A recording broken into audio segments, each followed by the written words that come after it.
Chapter 778. Pray to God. Pray to God.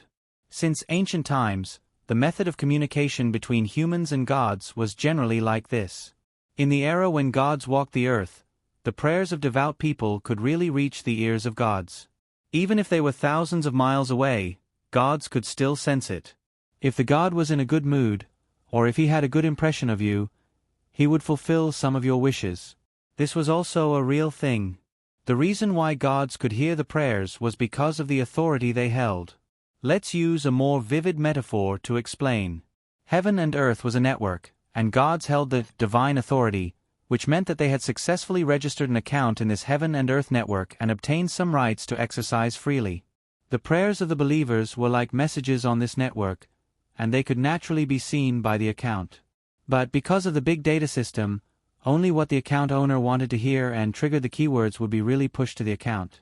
Not to mention the broad concept of want to hear, the believers could guarantee that their prayers would be heard mainly because of the keywords. The so-called keywords were the true names of the gods, their authorities, or other attributes and characteristics. Remember the URL Vipkanshu. 6. When multiple keywords were combined together, the classification would be more refined and precise, and it would be easier to reach the ears of gods. Of course, if the distance between the god and the believers was close enough, or if the god took the initiative to search, there would be no need for those cumbersome things. And the current situation was like this. The two statues in front of him were equivalent to the god Smaf. However, before the main account was unsealed, the only thing that could be obtained by praying to the Smaf was probably the right to pass through the shield. Thinking of this, Dark walked forward and reached out his hand to touch the layer of shield. The shield looked fiery red, but in fact, there was no flame burning. Dark had heard from Professor Midge's mouth that she had praised the sun god's protection that Aurora had released. It was a divine skill that could even block the Demon King outside. Aurora originally did not have the ability to use that divine skill, but she was in the Freedom City, and under her feet was the temple of the sun god and the moon god. When she used it with all her strength, it triggered the divine power of the sun god, which triggered the miracle. And the shield released by the statue of the sun god would not be weaker than the sun god's protection. However, when his fingers got closer, he felt that the temperature was not high, and he did not feel like he was being burned for the time being. Combined with Li Li's previous situation, it seemed that this shield did not have any damage reflection effect. Dake pressed his finger against the shield, preparing to use his perception to analyze the composition of the shield. But when he pressed his finger, it went straight in. In front of him, it was as if the barrier was only there in name. Could it be that I've already received the favor of the sun god? There was a strange look in Dake's eyes as he took a step forward and entered the barrier. How could this be? Aurora's small face was filled with shock. Li Li, on the other hand, blinked his eyes in dissatisfaction. Dake frowned slightly, but he wasn't excited. This was indeed the first time he had come to this divine temple, and he did not feel anything. It was not like when he had formed a contract with the Flaming Sun Elf, where he had a clear feeling. Therefore, he did not feel that he had received the favor of the sun god. But since he had not received the favor of the sun god, how could he pass through this barrier? Could it be? He thought carefully and suddenly saw that the group of flaming sun elves lying on the statue of the sun god moved.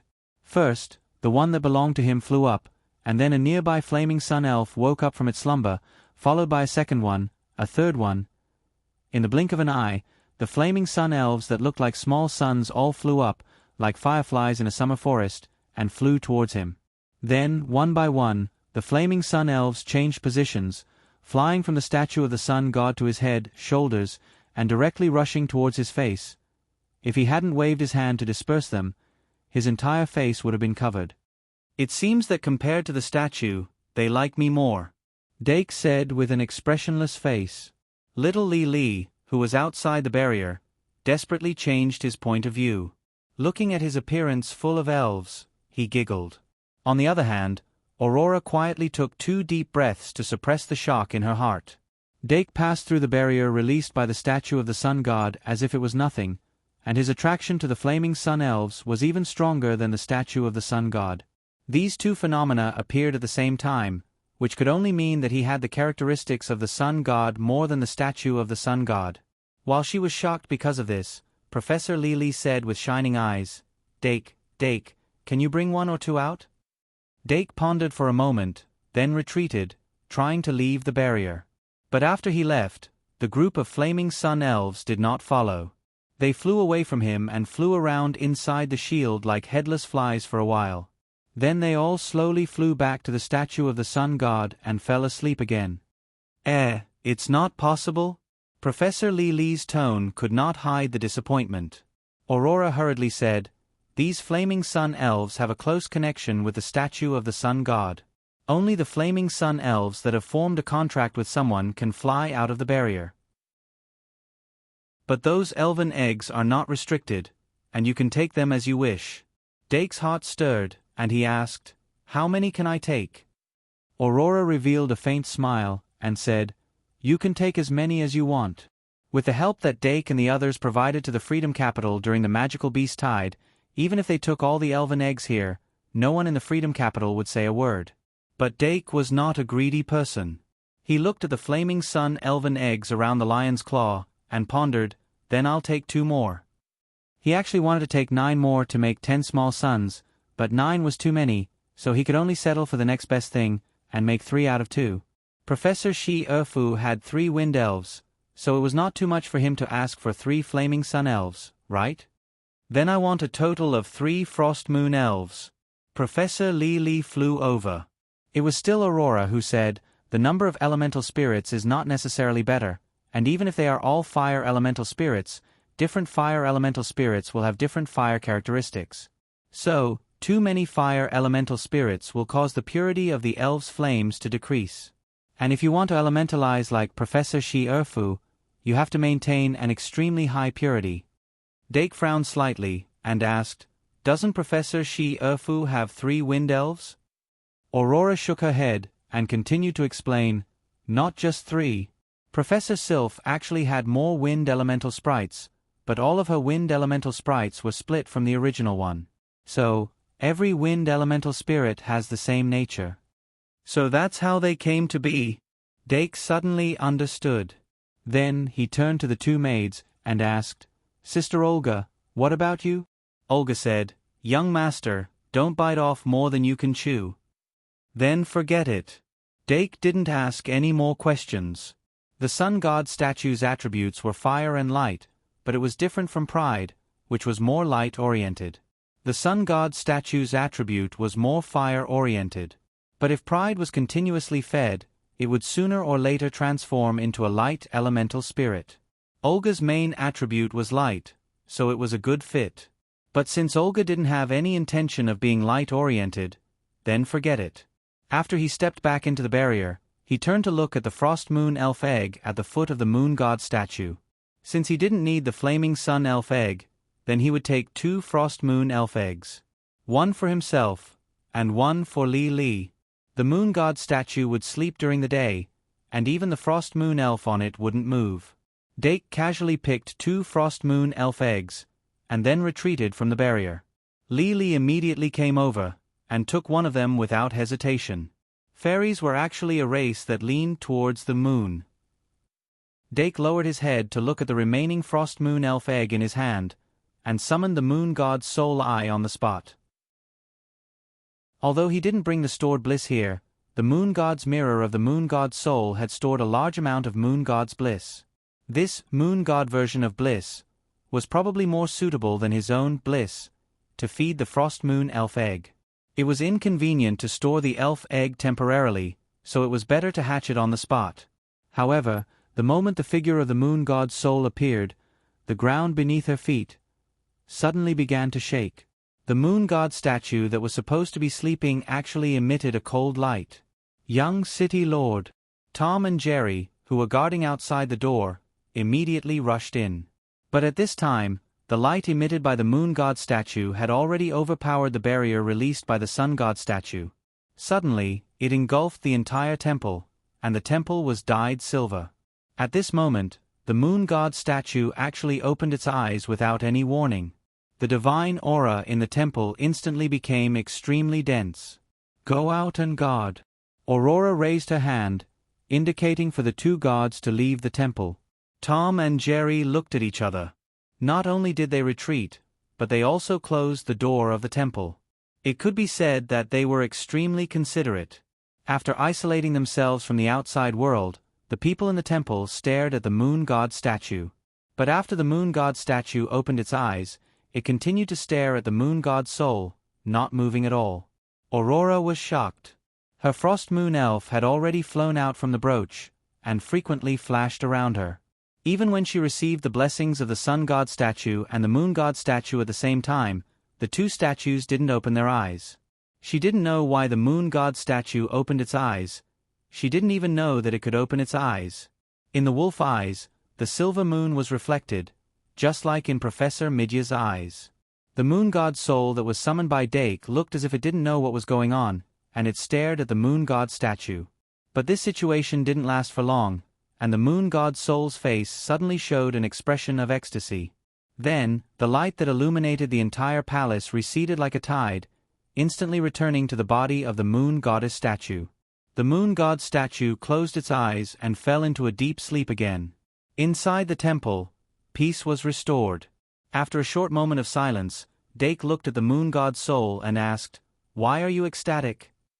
The moon god's soul immediately said in surprise, Two. You look very two now." Dake's heart flashed with a trace of helplessness. But in the next second, he was suddenly stunned.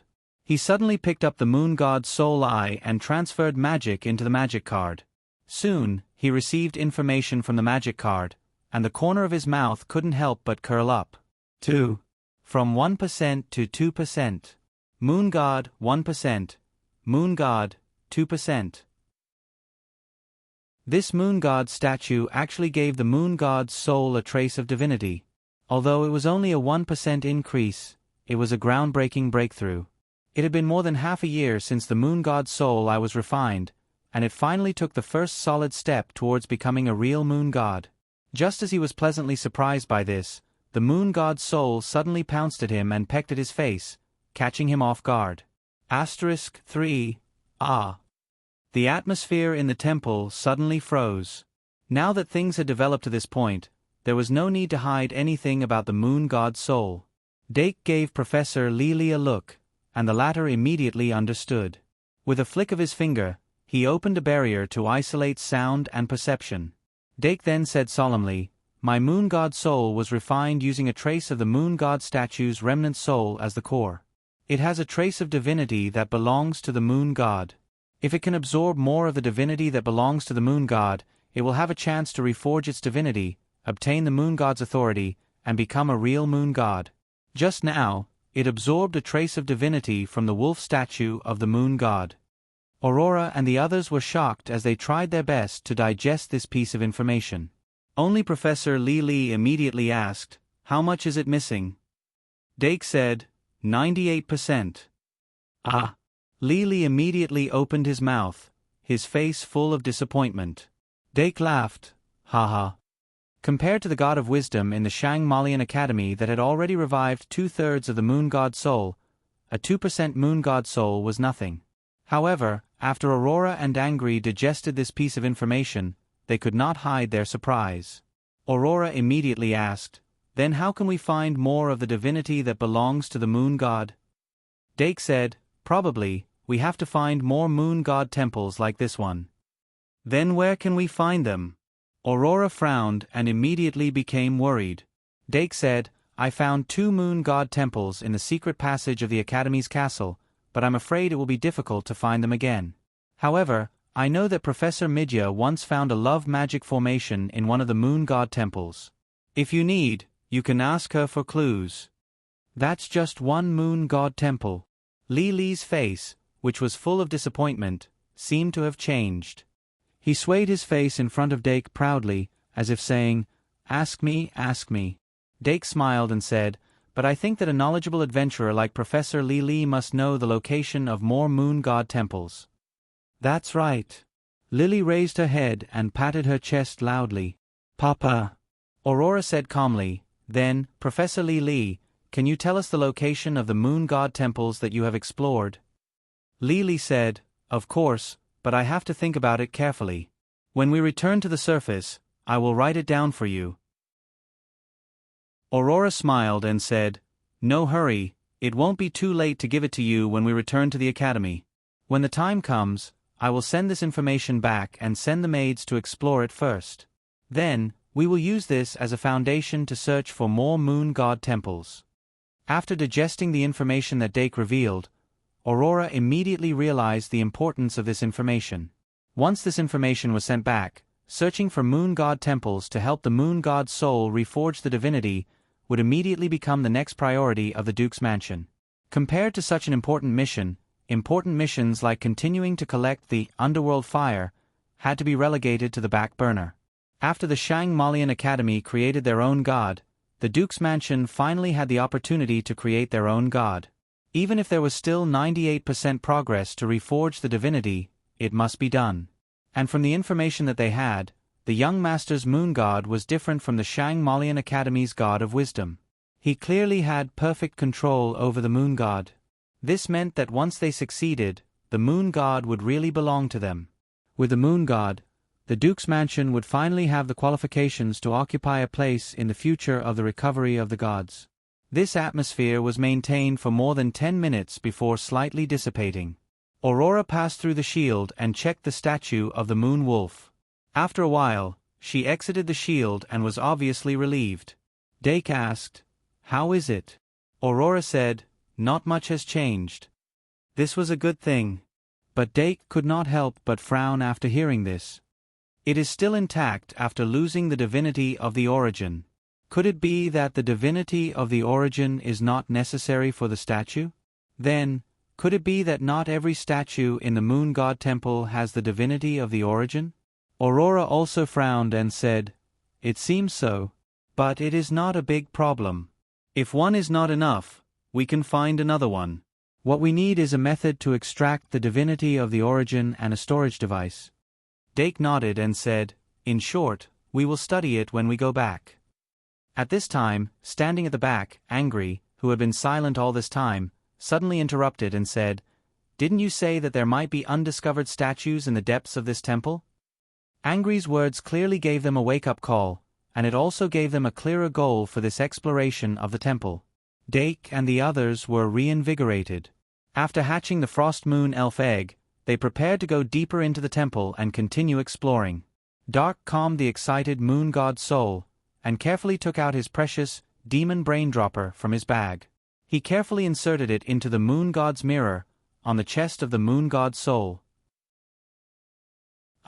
Accompanied by the screams of the magic brain dropper, Dake extracted the first drop of moon god's version of bliss and injected it into the thinking bottle.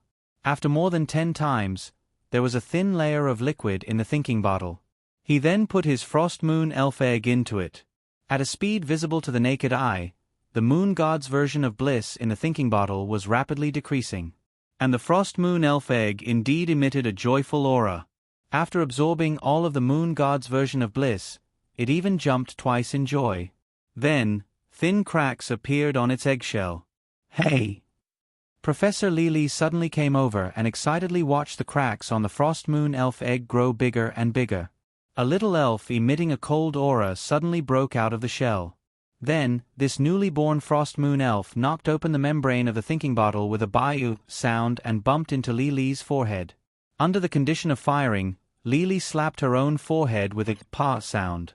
She was shocked. She put down her hand and opened her palm. The originally round Frost Moon Elf was now lying flat in her palm. Dake, Aurora, Olga, Angry, Little Demon Beast, Moon God Soul. The poor little fellow was paralyzed in Professor Lily's palm. It twitched and couldn't get up for a long time. But under everyone's gaze, Professor Lily's expression changed several times. It went from "I-oh, I'm in trouble," to "What the hell is this? What's going on?" Dake asked. Lily said with a strange expression, "It told me that it can't move. It needs Grandma to get up." Everyone looked at each other. Dake suddenly said, "Congratulations, you've received the Frost Moon Elf's favor. Looks like the contract was successfully formed." Aurora also said with a smile, Fairies were originally a race loved by nature. As long as their attributes were suitable, it was easy to receive the favor of elemental fairies. Heh. Lily smiled shamelessly. Then I'll give mine to Dake. Dake smiled and took back the frost moon elf egg he gave her before. He repeated the previous steps. This time, the surrounding people intentionally moved away. He quickly pressed down on the opening of the thinking bottle and smoothly formed a contract with the frost moon elf. This way, he had a flaming sun elf and an frost moon elf, just like Aurora. After that, he drew even more moon god's version bliss from the moon god mirror, and then stuffed 3 frost moon elves into the moon god's version bliss. Now that he had a lot of moon god's version bliss, he didn't need to be stingy on this. However, although he was rich enough, the frost moon elves' appetites were only that big.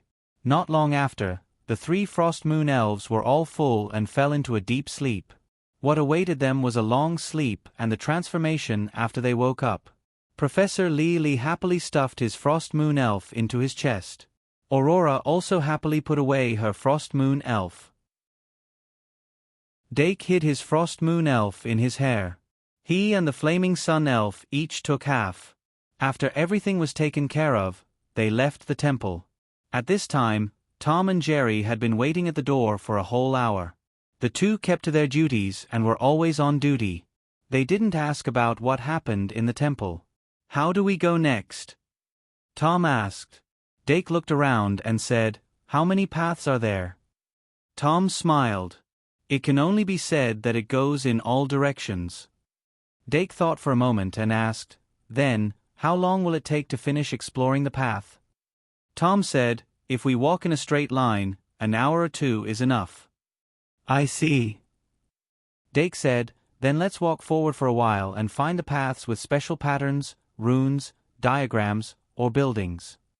Tom immediately said, "No problem." Then, the group continued to go deeper. City Lord Montearfali had been excavating and exploring this temple for some time. Because of this, the dangers in the path ahead were basically cleared. Unless they encountered magic beasts that lived underground, there wouldn't be any danger along the way. But the journey forward wasn't boring. In addition to Tom and Jerry livening up the atmosphere, the special buildings and mysterious patterns they encountered along the way were also very attractive. Dake recorded and checked, trying to find some inspiration that could be used to perfect the Great Sin Eyes. Because of this, they didn't travel in a straight line. Instead, they tried to go around the places they had already explored.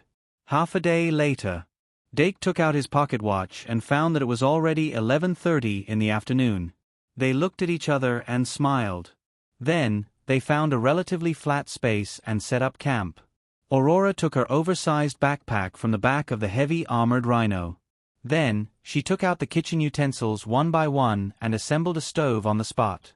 "It's a pity that we didn't encounter any underground magic beasts." Aurora set up the stove and felt a bit regretful.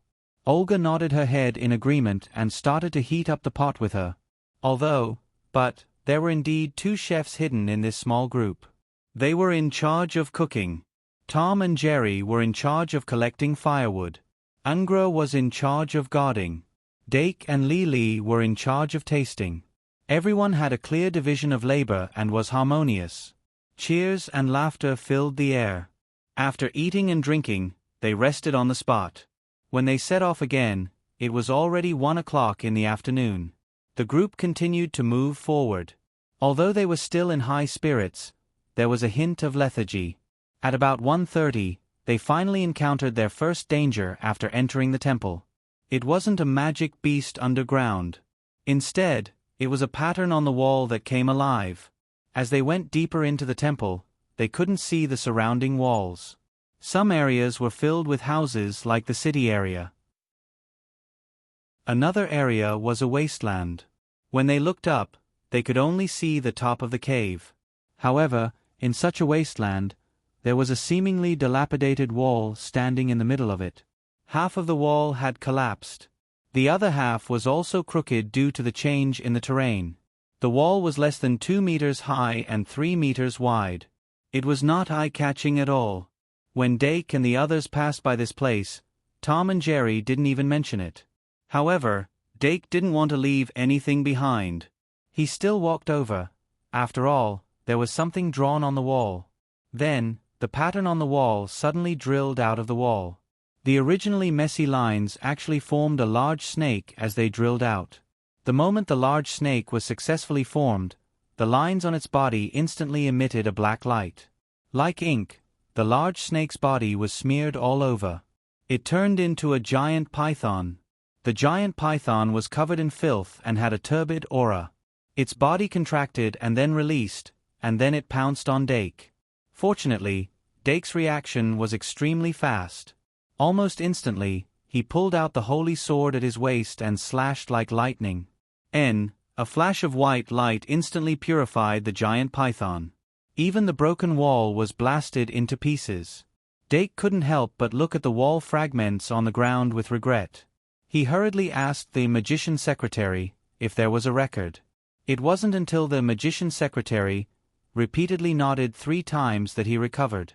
Olga, who had killed the giant python with one strike, quickly walked over and cautiously looked at the fragments on the ground. Tom and Jerry hurriedly ran over with a look of disbelief. Tom opened his mouth and said, "I should have checked this wall." Dake frowned slightly and asked, "There was no reaction when you checked it?" "Yes," Tom said with certainty. "I even climbed up to take a look. There was no reaction." Dake nodded and said, "That should be a trap that is triggered under certain conditions.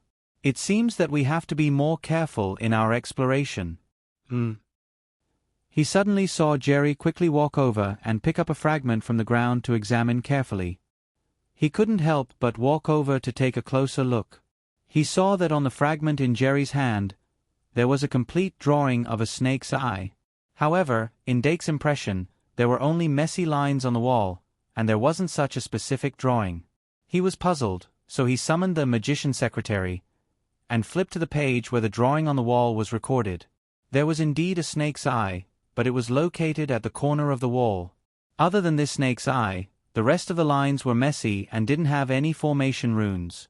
Dake carefully looked at it and knew that he couldn't decipher any useful information from these lines.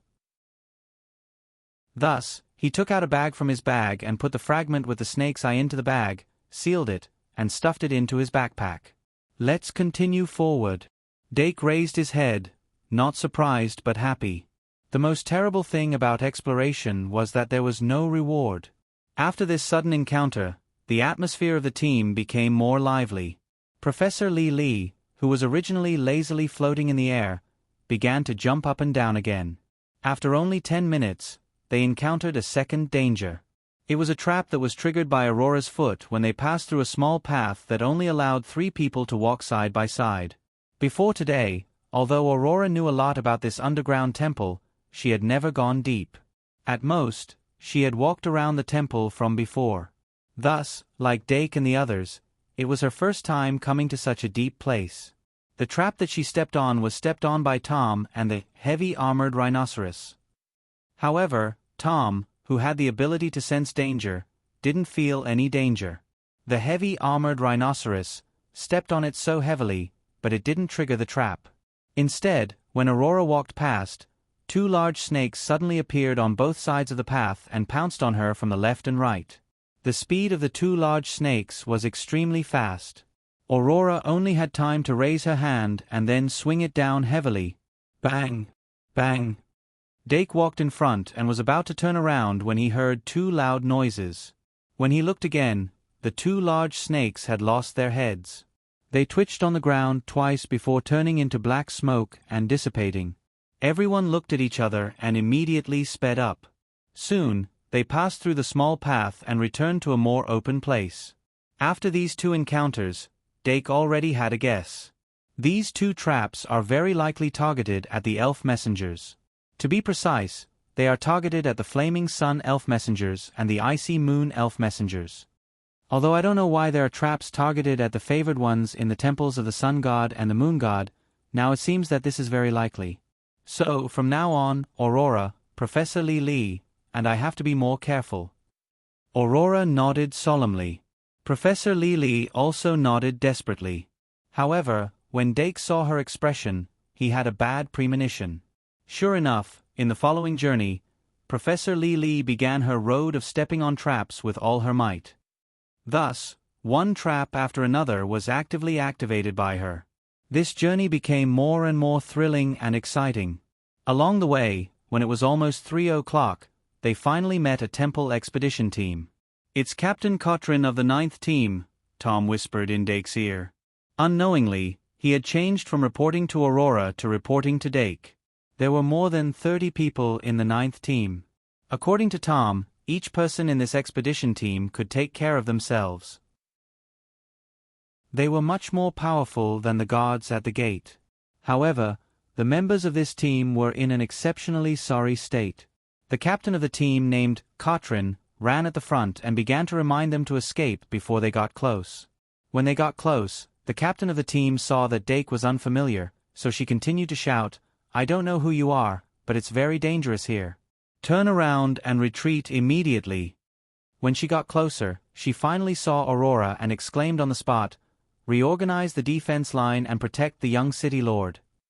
The 30 people immediately adjusted their formation. Some people spread out to the sides, some instantly turned around, and some immediately stopped. In the blink of an eye, the 30 people formed an arc-shaped defense line in front of Dake and the others, facing the rolling sand and dust that swept over.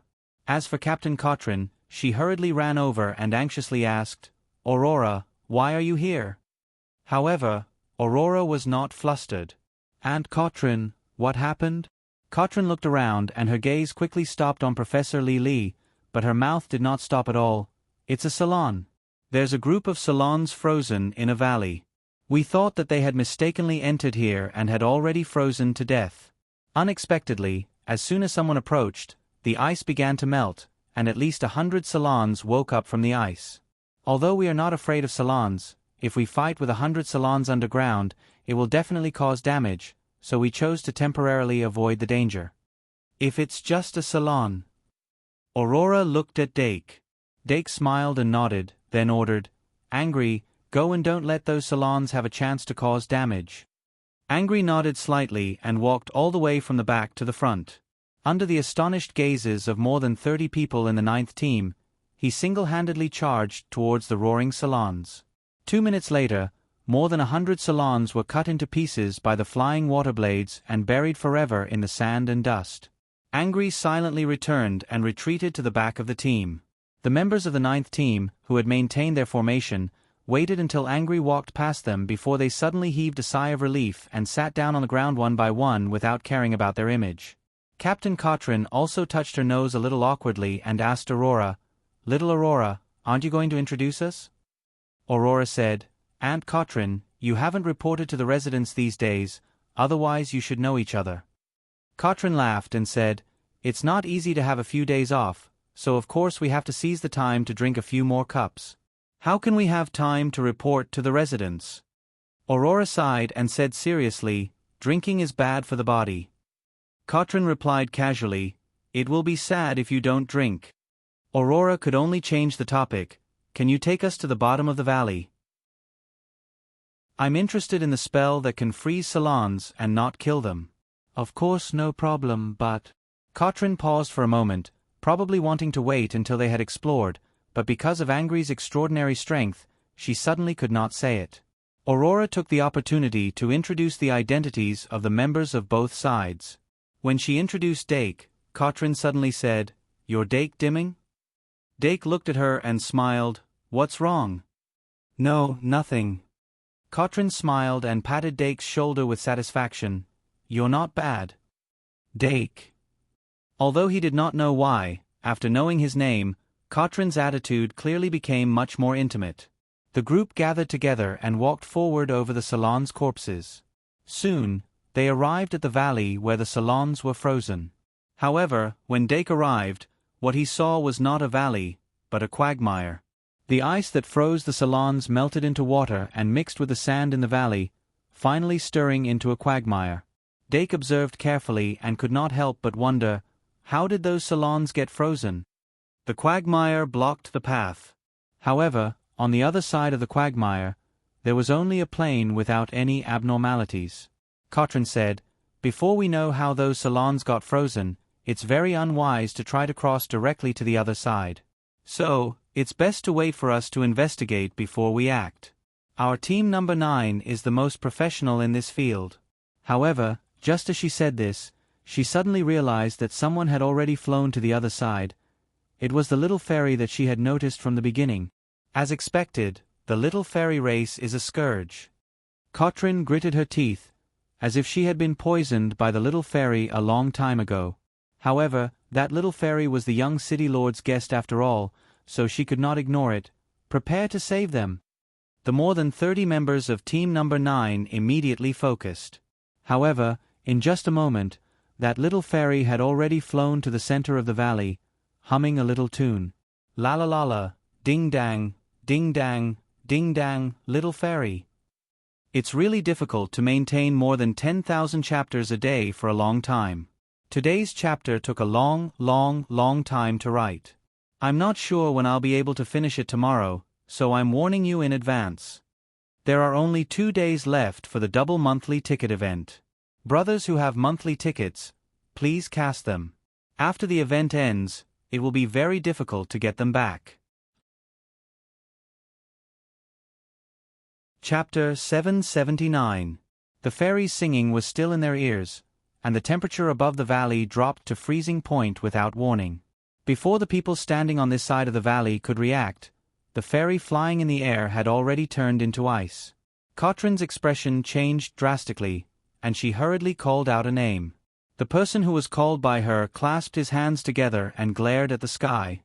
An invisible force suddenly swept over, trying to retrieve the little fairy who was frozen in the air.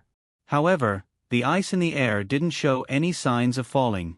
Dake and the others behind Katrin didn't show any signs of nervousness either. In the next second, the ice exploded instantly.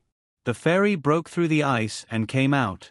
Professor Li shook her head in front of everyone's shocked eyes, and a piece of ice crystals fell. Then, she bent down slightly and flew down. Website https://m Vipkanshu. VIP. Just now, when she was instantly sealed in ice, she keenly captured the source of that power. However, after flying down, she stared at the dirty quagmire with her eyes wide open, looking unhappy. Why is it down here? Professor Li frowned and raised a finger. As magic power condensed, her fingertip gradually glowed. Go!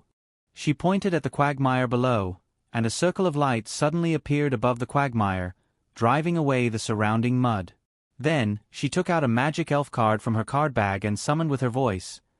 In the name of Li Laplace, magic summoning, illusion butterfly. As the summoning light gradually lit up, a palm-sized pink butterfly drilled out of the magic card, and then flew around Li. Suddenly, it exploded into smoke and turned into a fairy that looked exactly like Professor Li, but with butterfly wings and was only half a meter tall. This illusion butterfly giggled twice, then flew down and drilled into the ground. Obviously, it also had the ability to penetrate objects. At the edge of the valley, Dake took 2 steps forward and saw the butterfly that drilled into the ground. He thought to himself, could it be that this butterfly-like magic guiding sprite can also transform? After a short while, the illusion butterfly emerged from the ground again, holding a bead the size of its head in its hand. The bead was smooth and round, and it emitted a cold air. However, there were no ice crystals on its surface. Li took the ice bead and pointed to another place. The illusion butterfly dived into the ground again and took out another ice bead. By the time she withdrew the illusion butterfly, she had already taken out a total of 12 ice beads. These 12 ice beads were originally evenly distributed underground in this valley. If one thought about it carefully, they would realize that they were located at the 12 intersections of a hexagram array. After Professor Li took them all out, he waved his hand and made them circle in a circle. Then, he pointed his finger and activated the energy in them with magic. The 12 ice beads glowed at the same time and gathered towards the center. Whoosh! A beam of light suddenly shot out from the center and hit the quagmire. As for the quagmire that was hit by the beam of light, it froze almost instantly. It seems that we've found the reason why the salons were frozen. Dake smiled and activated the flight spell, flying down. Lily saw him coming and immediately turned to greet him, presenting the 12 ice beads to him as if they were treasures. Dake asked curiously, "There should be a magic array set up underground, right?" Lily said, "That magic array is only used to detect external enemies and activate these beads. With these 12 beads, we can set up a new magic array at any time." Dake nodded slightly, took off his right glove, and touched one of the ice beads. A moment later, he understood. So that's how it is. These beads not only contain the energy of the ice element, but also the energy of life. When those salons were frozen, it was this energy of life that preserved their lives. Lily said happily, "These beads are practically made to make living specimens. I'll take them back and study them. I'll ask Ka Zaire to make a batch." Then, the two flew back to the valley and explained to the others. After listening, Aurora said that she still had space in her backpack to store the beads. However, Lily decisively refused and continued to control the magic to make the beads float in the air, sometimes in an S shape, and sometimes in a B shape. He was having a lot of fun. After that, Caitlin sent people down to the valley and searched carefully. After confirming that there were no more dangers in the valley, they continued to move forward with regret. When everyone gathered on the other side of the valley, Caitlin said with a serious face, "From here on out, it will be an unexplored land. Everyone must be extra careful and not be as reckless as before." However, before she finished speaking, she found that Professor Li had already flown happily toward the unknown land ahead. The 12 ice beads surrounded him like 12 blue lamps, brightly illuminating the slightly dark path. "Quick! Keep up!" Caitlin gritted her teeth and was forced to speed up. Dake and the others covered their mouths and laughed. 2 hours later, the group stopped in a temple-like building, cleaned up the ground, and rested temporarily.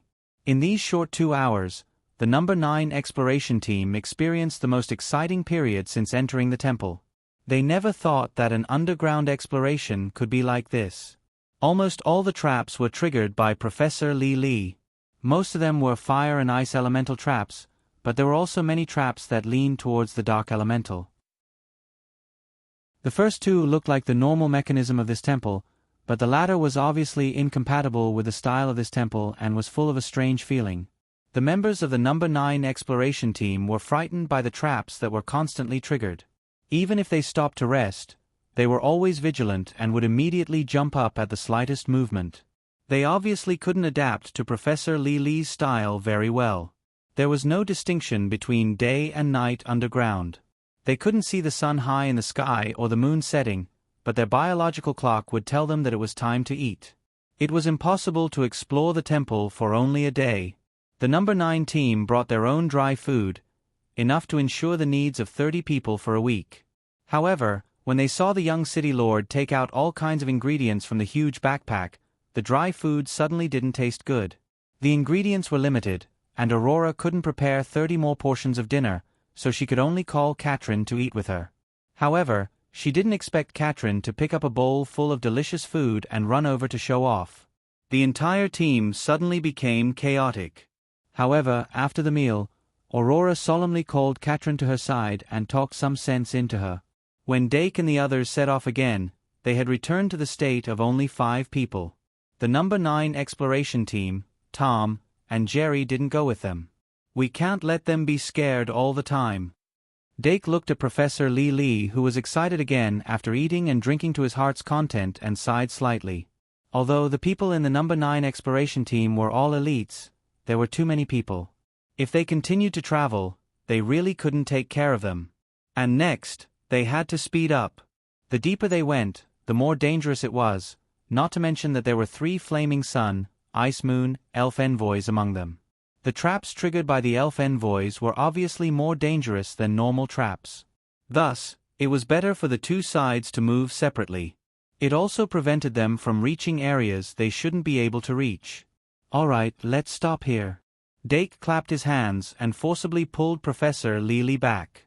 "Then," he solemnly said, "now that we are deep into the unknown, the level of danger will only get higher and higher.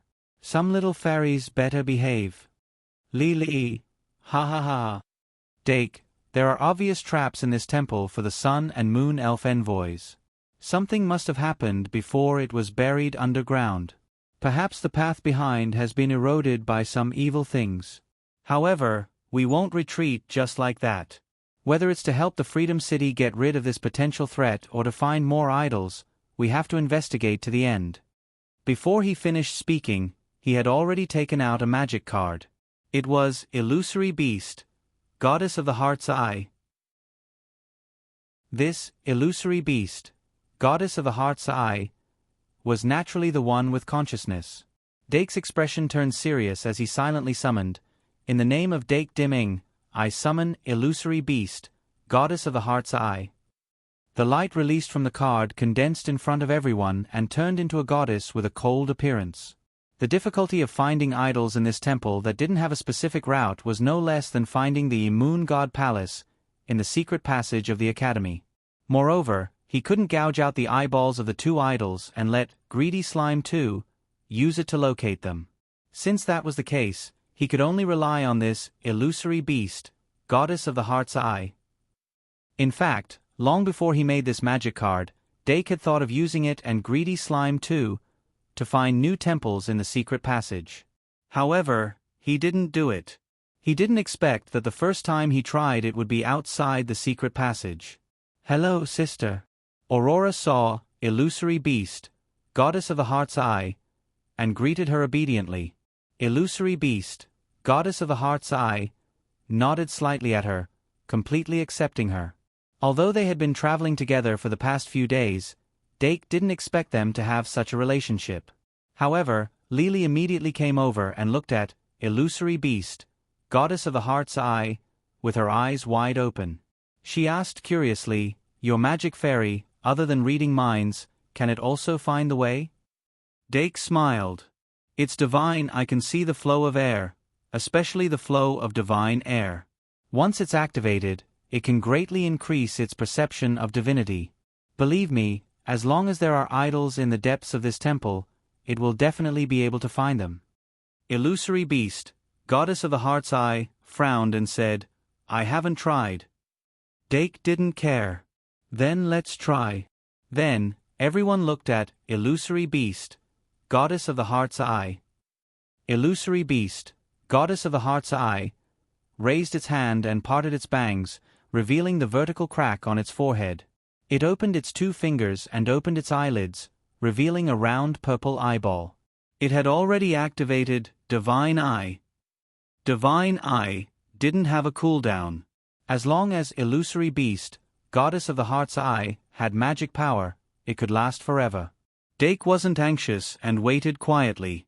After a while, Illusory Beast, Goddess of the Heart's Eye, closed its eyes, but its third eye was still open. Its eyeball rolled between its eyelids, revealing a slightly creepy look. It seemed to be thinking and distinguishing. After a while, it opened its eyes, but it already had a clear direction. "You sensed it?" Dake asked in surprise. Illusory Beast, Goddess of the Heart's Eye, said, "Yes, other than the one at the back, there are 3 other places with divinity, but they are all very weak. 2 of them even have no divine air flowing out." Dake immediately frowned and asked, "Can you sense other auras?" Illusory Beast, Goddess of the Heart's Eye, shook its head slowly. "I'm only a 1-star magic elf after all." "Then what do we do next?" Dake asked everyone. Lily immediately suggested that they go straight to the place that was the furthest but had a stronger divinity aura and still had divine air flowing out. However, Aurora felt that they should go from the nearest place to the furthest place. They should first check the place where there was no divine air flowing out, find out what exactly blocked or eliminated the divine air, and then go to the furthest place. Then, after careful consideration, Olga took Aurora's side. Angra seconded. The vote was 3-1, and the result was very obvious. Dake said, "Then let's go to the closest place on the left first." Illusory Beast, Goddess of the Heart's Eye, nodded slightly and began to lead the way. But it walked too slowly. Dake had no choice but to summon a Illusory Beast, monster of all forms, and order it to transform into a heavy armored rhino, and let it ride. Only then did they speed up again. Everyone's choice was actually very obvious. Putting aside Li Li, Aurora wanted to find out the reason and find out what dangers were hidden in this temple. Olga, on the other hand, made the same choice with Dake's safety as the priority. As for which choice was better, they could only see from the results. Because they had a very clear goal, everyone no longer explored around. They almost went straight ahead, shortening the travel time to the limit. Although there were many dangers along the way, with Professor Li Li taking the lead and Olga overseeing the team, they were scared but not in danger. But in terms of harvest, the only thing was probably the fragments that also had the snake eyes engraved on them. Dake's small backpack could no longer hold the fragments, so they basically stuffed everything they obtained into Aurora's large backpack. Then, after more than an hour, they finally arrived at the first target location on the left. There was also a temple standing there, but it was in a dilapidated state. There's only one day left for the double monthly votes event. I guarantee that I'll vote for the minimum monthly votes. Perhaps I'm really too tired today. I suddenly fell asleep while writing after dinner. When I woke up, it was already past 11 o'clock. I used to fall asleep after 12 o'clock. Sigh. Chapter 780. Looks like it's here. Just as Dake was about to take a closer look, he saw Li Li wave her hand. 12 ice beads lined up in a row and flew straight towards the temple door. The blue light emitted by the ice beads illuminated the dark and dilapidated temple door, making it look even more treacherous. It was completely different from the temple in the front hall. Half of the left side of this temple was embedded in the stone wall, and half of the fire lion statue's head was even corroded. It didn't look magical at all. As for the ice wolf statue on the right, only its feet were left. The main door, which was guarded by two stone statues in the middle, was hanging there loosely as if it would collapse with a gentle push. An ice bead carefully probed in and dispelled the haze in the temple that hadn't been illuminated for a long time. However, the white skeleton that was illuminated caused even more coldness to surge in. Mind's eye. Dake stared at the huge skeleton standing in the temple and asked, "Mind's eye goddess," with a questioning tone. Mind's eye goddess whispered, "There's no divinity flowing in this skeleton." Dake let out a sigh of relief and hurriedly tried to pull Li Li back. However, Li Li only observed for 2 seconds before she followed the ice beads into the temple. Remember the URL. VIP Kanchu. VIP. The moment she entered, the skeleton began to move. Oh no! Dake immediately pressed down on the hilt of his sword. As a magister, he should have reached for his card bag immediately. However, he had the moon god soul floating behind him, which could allow him to evolve into a moon god immediately. Therefore, he only needed to wave his sword to block the incoming attack within 3 seconds before the evolution, and he could participate in the battle as a moon god. However, in reality, he didn't even need to do anything. Angra and Olga had already protected him and Aurora in the middle. Little Auntie, who was sitting on the huge backpack, was startled. However, it also had the toy chick beside it to protect it, so it wasn't too dangerous. At this time, Professor Li Li had already rushed into the hall. Even if the pale skeleton suddenly moved, she was not afraid at all. She waved her hand and the 12 ice beads immediately turned into weapons, smashing the bone claws in front of her into pieces. Dake felt his heart ache. This huge skeleton stood in the hall. It could be said that it was the first skeleton they had seen after entering the temple. They did not know if it was left behind by a guard of the temple or an enemy. If it could be taken apart and retrieved, it would definitely be of great research value. Who would have thought that before he could take a closer look, a bone claw would be smashed into pieces? As for the scattered bone fragments, they seemed to have lost the support of some special power and were finally swallowed by thousands of years of time. Before they fell to the ground, they turned into ashes. Dake wanted to shout, "Spare the bone!" But considering the danger of holding back, he held back. As expected, that skeleton wasn't that simple. After its bone claw was shattered, it became even more ferocious. Its originally empty left eye suddenly lit up with a dark green light, like a snake's pupil. A thick spine stood up straight, and its bone tail whipped the ground hard, causing the earth to shake. Black lines crawled out from the dark green snake pupil and crawled to every corner of the skeleton. In the blink of an eye, the white bones were covered with strange black lines, making the skeleton more treacherous and terrifying. The skeleton's body was no longer fragile. When it collided with the ice beads, it actually made a sound of gold and iron colliding. Dake looked carefully and found that the skeleton was generally in the shape of a human, but it had a tail bone behind and 6 claws in front. They were arranged from top to bottom on both sides of the body. Now that the left claw was smashed, there were a total of 5 claws left.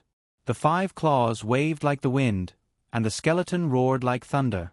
The ashes on top of its head fell like rain. Professor Lily became more and more excited. The 12 ice beads were made into a string of beads with magic power, which was constantly used as a long whip to whip the skeleton. Every piece of land that was hit was instantly frozen by frost, and the chill in the air became even stronger. The skeleton's roar became more and more ferocious. Black gas gradually emerged from its body, rolling like a tide and eroding everything. However, Professor Lily only stuck a magic card on her body and summoned a pink shield to isolate the black gas. She didn't summon a magic fairy either. She flashed and moved under the 5 bone claws, and the sound of laughter echoed continuously. The skeleton was whipped by the ice beads again and again. At the beginning, only a few spots were frozen, and the frostbitten areas were connected, forming a large area of ice. Then, a small part of its body was frozen, and its movements were slowed. In the end, it was actually sealed in ice. After confirming that the skeleton couldn't break free from the ice by itself, Dake and the others cautiously stepped over the threshold and entered the dilapidated palace. He took out the magic card for practice, summoned a few large light balls, and had the magic clerk assist in recording. Then he walked inside. Compared to the front hall, the left hall was actually much larger in size. It was roughly estimated to be at least 3 times larger. If the front hall was the facade, then the left hall was the foundation. According to the principle of symmetry, the right hall, which had yet to be explored, had the same scale as the left hall. There were 6 stone pillars in the left hall, but only one of them was intact. The ceiling above was completely destroyed, and only the jagged rocks were hanging down. Walking inside, they could see a stone platform at the bottom of the hall similar to the front hall. On the platform sat the jade statues of the sun god and the moon god. It was a pity that these 2 jade statues had different degrees of damage. The sun lion statue on the left only had the lower half of its body left. The moon wolf statue on the right was relatively intact, with at least half of its head left. Dake approached, but didn't sense much divinity aura. It was clear that these 2 jade statues didn't have any divine power left. Of course, it was unlikely that there was any divinity left that could be absorbed. Dake and the moon god's soul looked at each other and knew that his guess was right. Then, the goddess of the mind's eye slowly walked over, the third eye on her forehead releasing light, sweeping across the 2 jade statues. Dake waited patiently at the side. At the same time, the magician's secretary was scanning everything in the hall. Aurora stood in front of the ice block made of bones and observed carefully. Olga and Engra, on the other hand, checked separately to eliminate all possible dangers. Professor Lily flew around with a bunch of small things, but after not finding anything like treasure chests, he quieted down. After a while, the goddess of the mind's eye seemed to have seen something and walked toward the jade statue. When she arrived in front of the jade statue, she stood there and thought for a while, then suddenly reached out and searched inside the sun lion statue for a while, finally pulling out a spherical jade stone. Here. The goddess of the mind's eye turned around and threw the jade stone to Dake. Dake hurriedly caught it and observed carefully. He found that the jade stone had cracks on it, but it wasn't damaged. If he sensed it carefully, he could vaguely sense a weak divinity. With such a small amount of divinity, it was impossible for him to sense it from far away. However, the goddess of the mind's eye could accurately pick it out. He observed for a while and said, "Is this the eye of the sun god statue?" The goddess of the mind's eye shook her head and said, "I don't know." Dake already had a conclusion in his heart. He called out his sun elf from his hair and put it on the back of his finger, reaching toward the jade stone. The flaming sun elf wobbled and flew to the jade stone, lying there and rubbing against it. Within the jade stone, a faint light gradually lit up, and the divinity that was almost extinguished became slightly active. Good stuff. Dake's heart skipped a beat.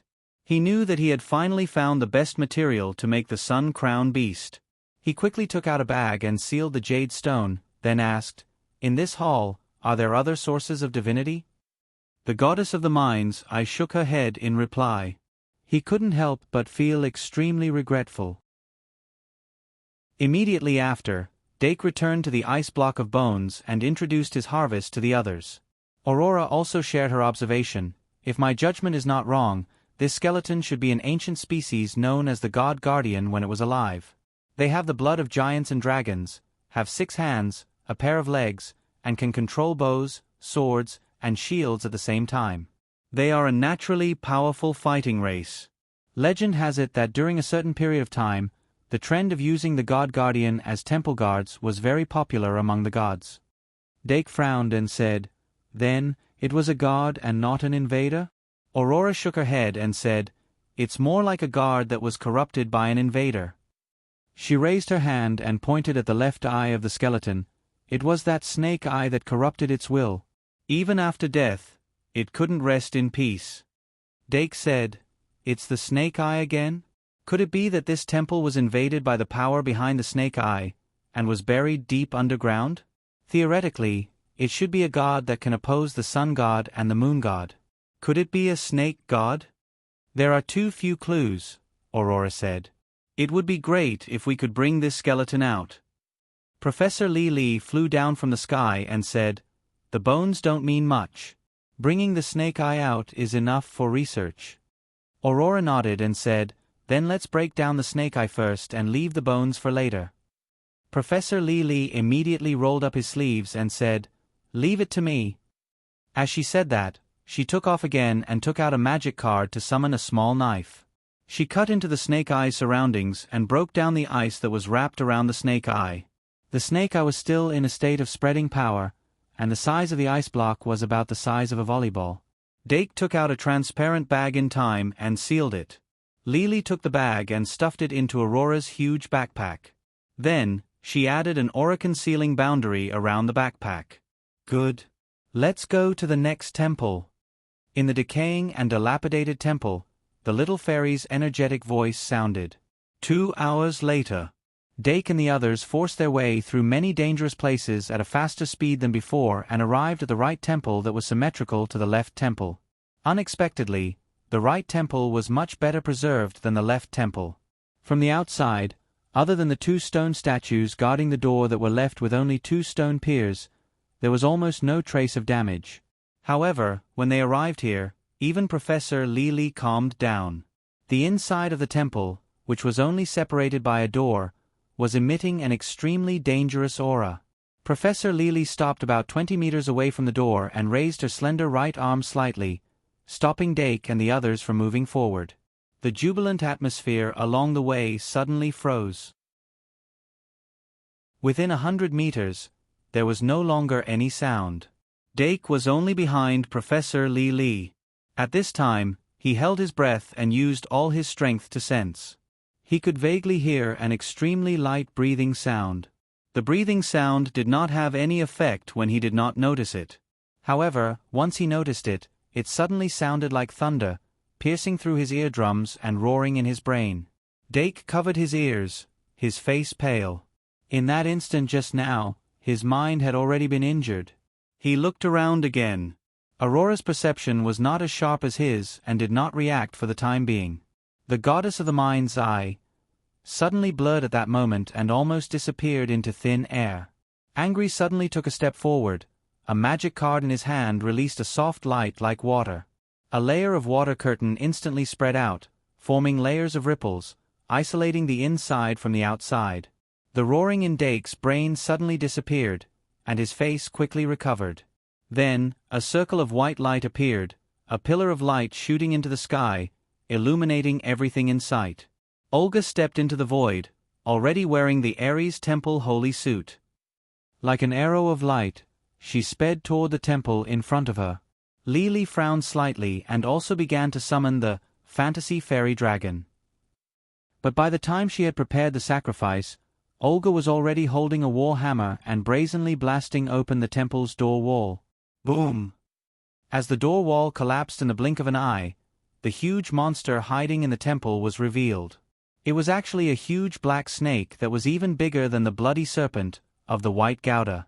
This huge snake coiled in the temple, its entire body almost filling the entire space inside the temple. No one knew how it had gotten in the first place. Its head was hanging in front of the door, its eyes closed, and its breathing subtle. The snake's body was smooth and shiny, as if there was a black light flowing around. The ground under its body had become a pitch-black quagmire, with black filthy oil rippling slightly with its breathing. Olga broke the door wall with her war hammer, but it did not wake up. The splashing stones hit the snake's body, as if they had been hit by oil. All their power was stripped away, and they slid down into the quagmire below. Olga floated in midair, frowning. She raised the war hammer in her hand high, and the white light gathered at the top of the hammer, turning into a light sword. This time, when the light sword was 10 meters long, she did not continue. She turned her right wrist and slashed the light sword at the huge snake. Puff! The light sword hit the huge snake's head. The blade had clearly sunk into the top of its head, but pitch-black oil gushed out from the sword mark, which was extremely disgusting.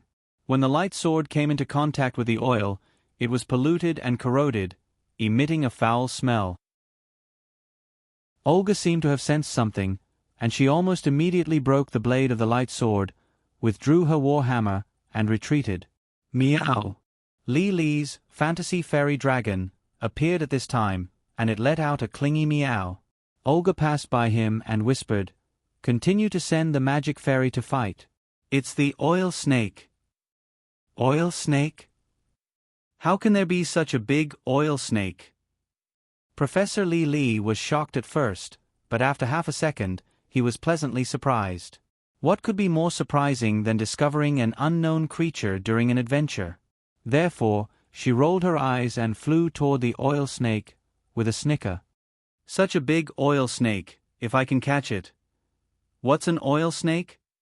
The little demon beast landed on Dake's shoulder and asked curiously. Dake said, "It's a snake-like creature that can secrete black oil from its body. But ordinary oil snakes can only grow up to 2 fingers thick and 1 meter long at most. The black oil they secrete has the effect of beautifying and nourishing one's skin. Women often smear it on their faces to beautify their skin, and there are also nobles who fill their bathtubs with snake oil to make snake oil baths." The little demon beast muttered, "Isn't that a very good thing?" Dake said seriously, "It is very good, if they're only that big."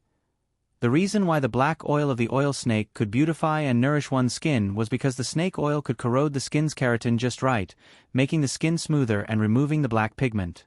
But an ordinary oil snake could only secrete a small spoonful of it in a short period of time. But the giant snake in front of them could easily fill up a lake. Quantitative change led to qualitative change. Its black oil could even corrode the light energy on the light sword. And seeing Olga retreat so decisively, they knew that the black oil of the oil snake could follow the energy of the light sword and corrode the magic or spirit of the wielder. Engaging in close combat with such an opponent would inevitably result in injuries. And the black snake could withstand the power of that sword without being harmed, which meant that the black oil could also dissipate the power. This was probably the opponent that Olga disliked the most. And getting entangled with such an opponent in an unknown environment was extremely irrational. Thus, Olga decisively withdrew and handed it over to Professor Li.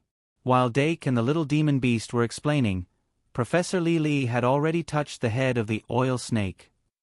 Then, at such a close distance, he activated the ultimate skill of the fantasy fairy dragon, Fantasy Tesseract. Meow! The fantasy fairy dragon let out a soft cry.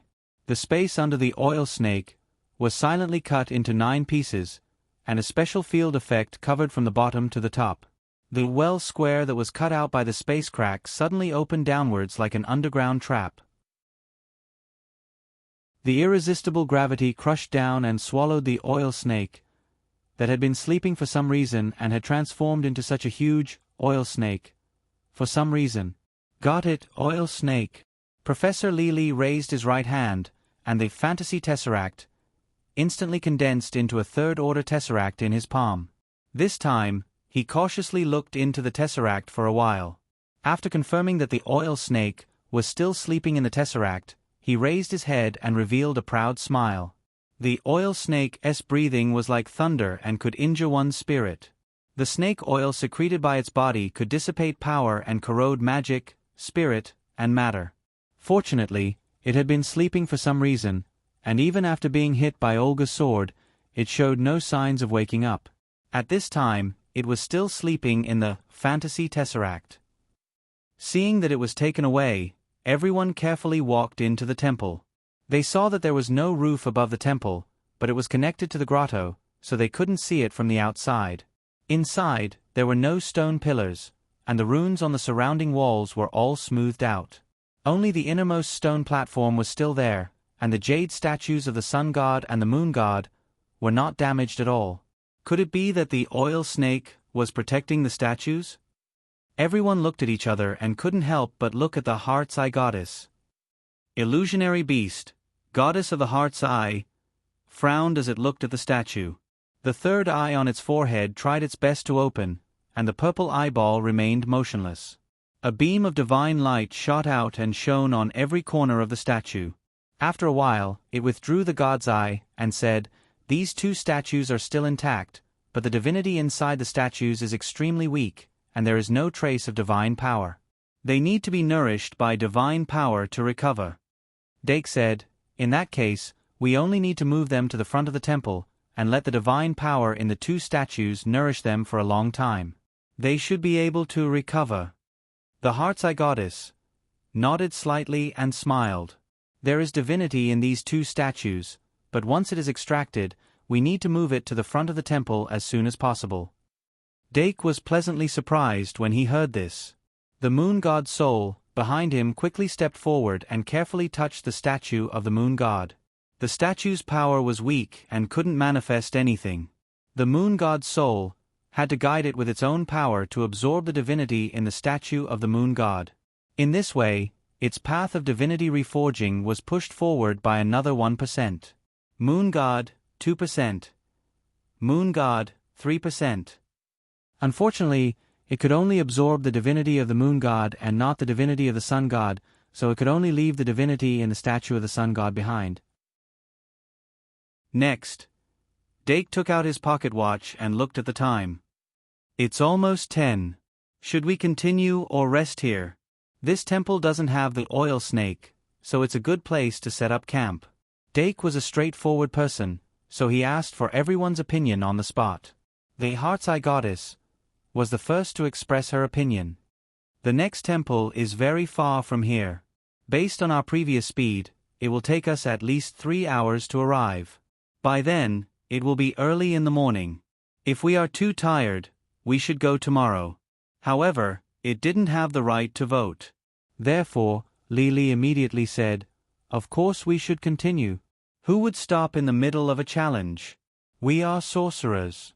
Isn't it normal for us to not sleep for 3 to 5 days? Besides, there's no day or night underground. With me here, there's nothing to be afraid of." Everyone was encouraged by her and expressed their opinions one after another. Aurora whispered, "It's better to be careful.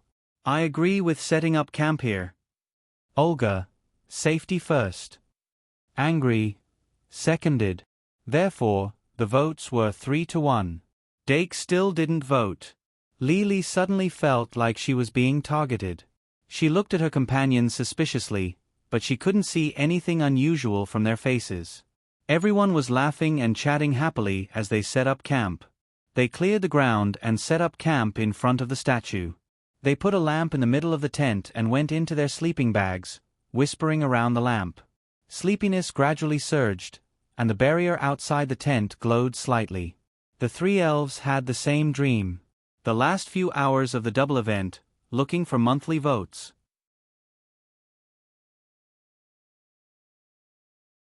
Chapter 781. There was a type of dream called a lucid dream. The dreamer could have the ability to think and remember in a lucid dream. Some people could even make their dream feel as real as the real world, but they knew that they were in a dream. At this moment, Dake had a similar feeling.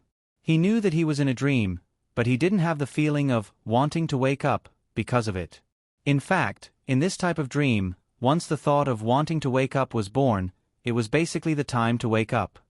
He observed his surroundings with a very clear mind and found that he was standing in a temple. Some memories that he had never had before kept appearing in his mind. This made him quickly realize that he wasn't standing in front of the statue on the right side of the temple, but in another bigger and more magnificent temple. Behind him, there should be statues of the sun god and the moon god. They weren't the same statues as before, but the bigger and taller ones.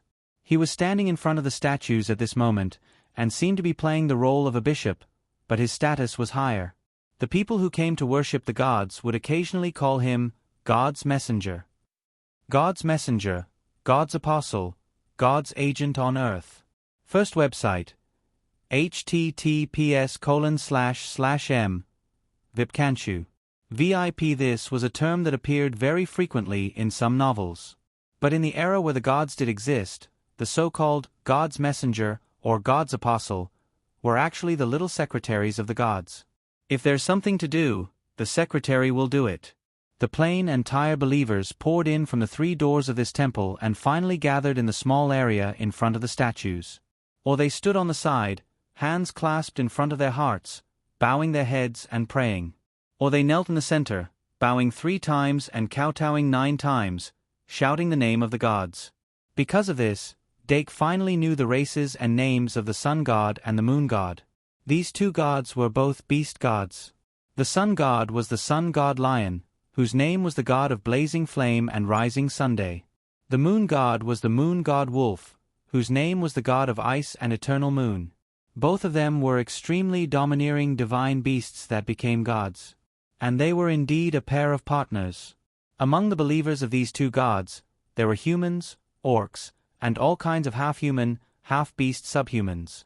There was a great variety of them. If these races stood alone, they would most likely beat each other's brains out. But now, under the rule of these 2 gods, they coexisted peacefully. As for whether they were coerced or forced, at least on the surface, it was impossible to tell. In that era where there were gods everywhere, most of the intelligent creatures had already done their best to survive. Perhaps they did not have so much energy to engage in racial conflicts. If he could meet a guardian deity who was strong enough and had a decent personality, it would be his greatest fortune.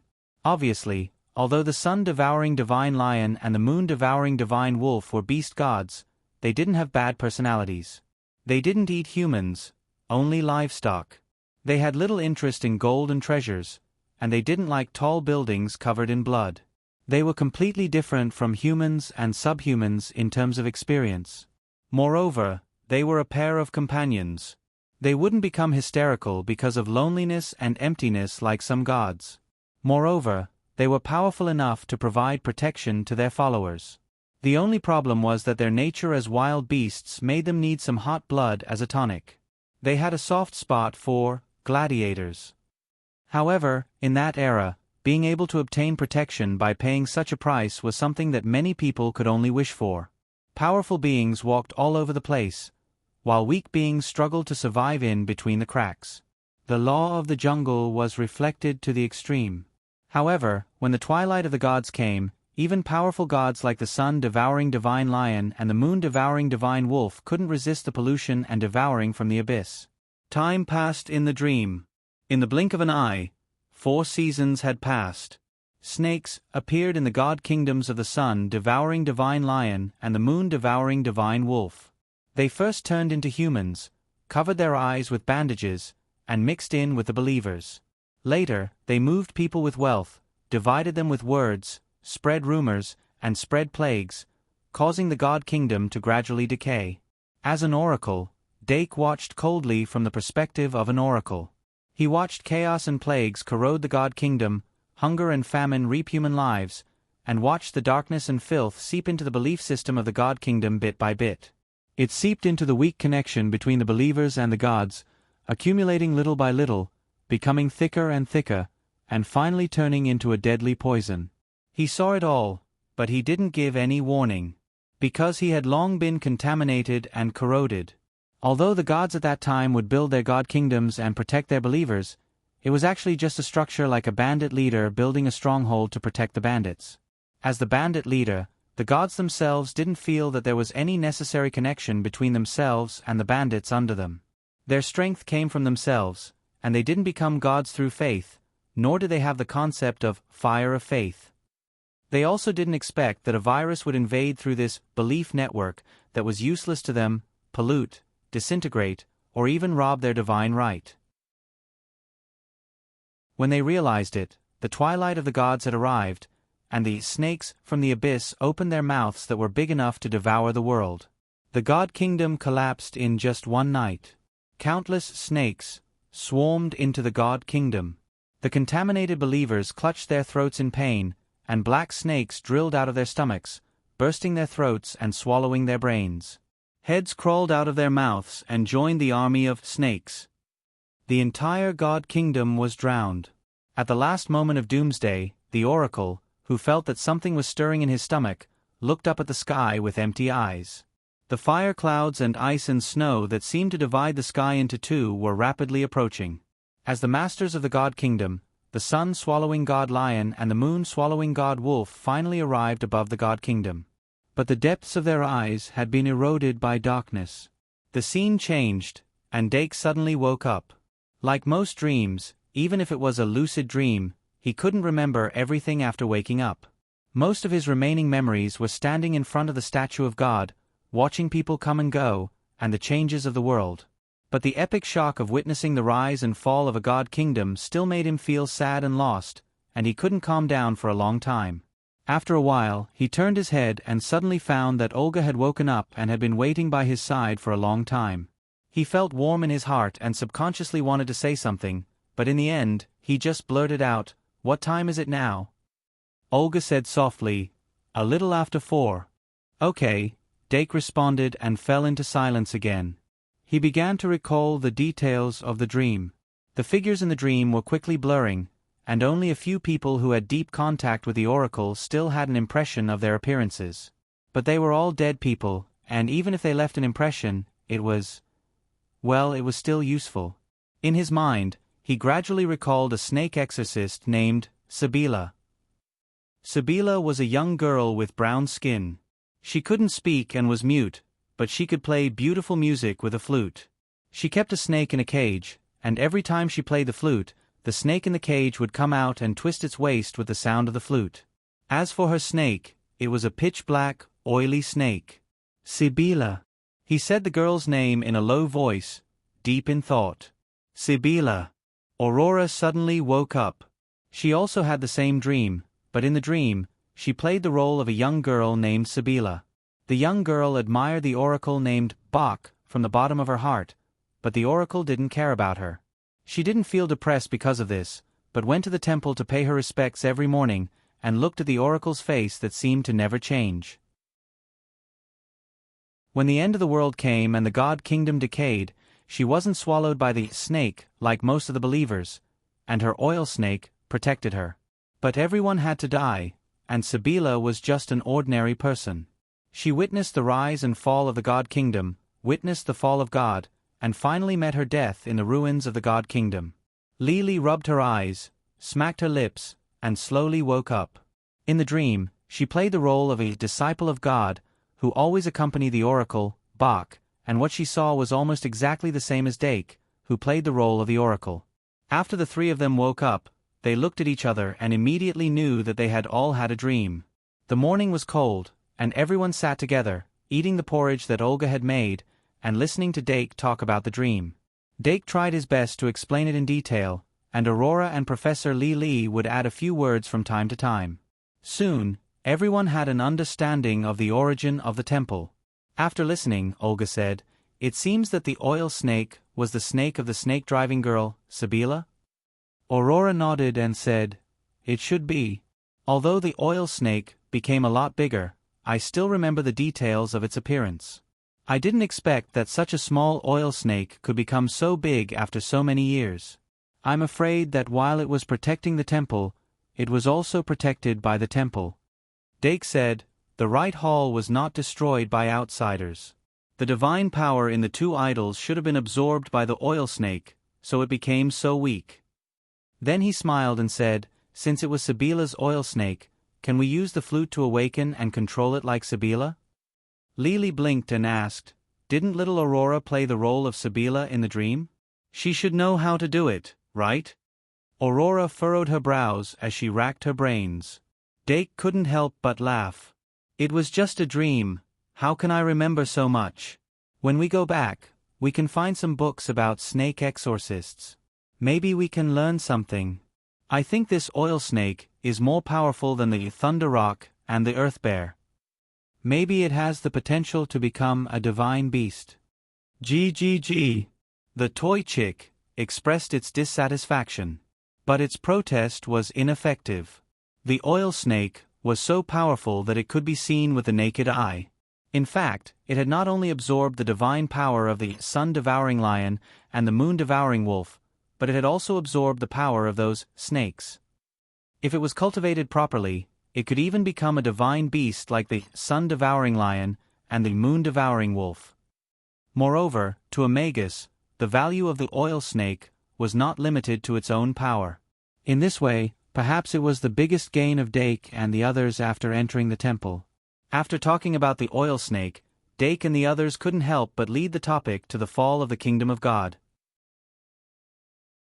Dake didn't witness the fall of the sun-devouring lion and the moon-devouring wolf in the dream, but Aurora did.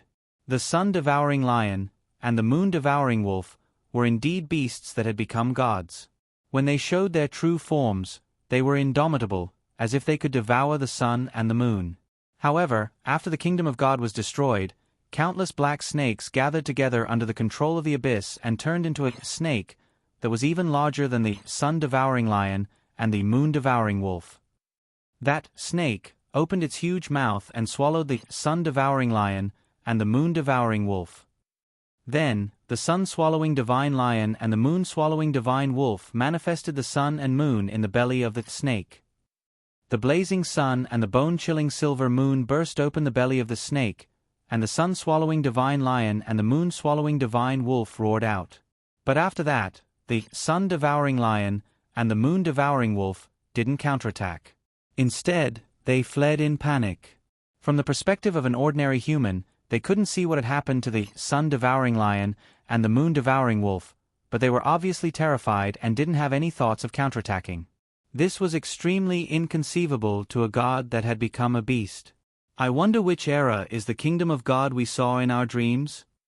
Based on the current situation, it's most likely to be the era closest to now. How many eras had this world gone through? It was already impossible to calculate. The entire history was like a reincarnation cycle, with the revival and fall of the gods as the nodes, repeating over and over again.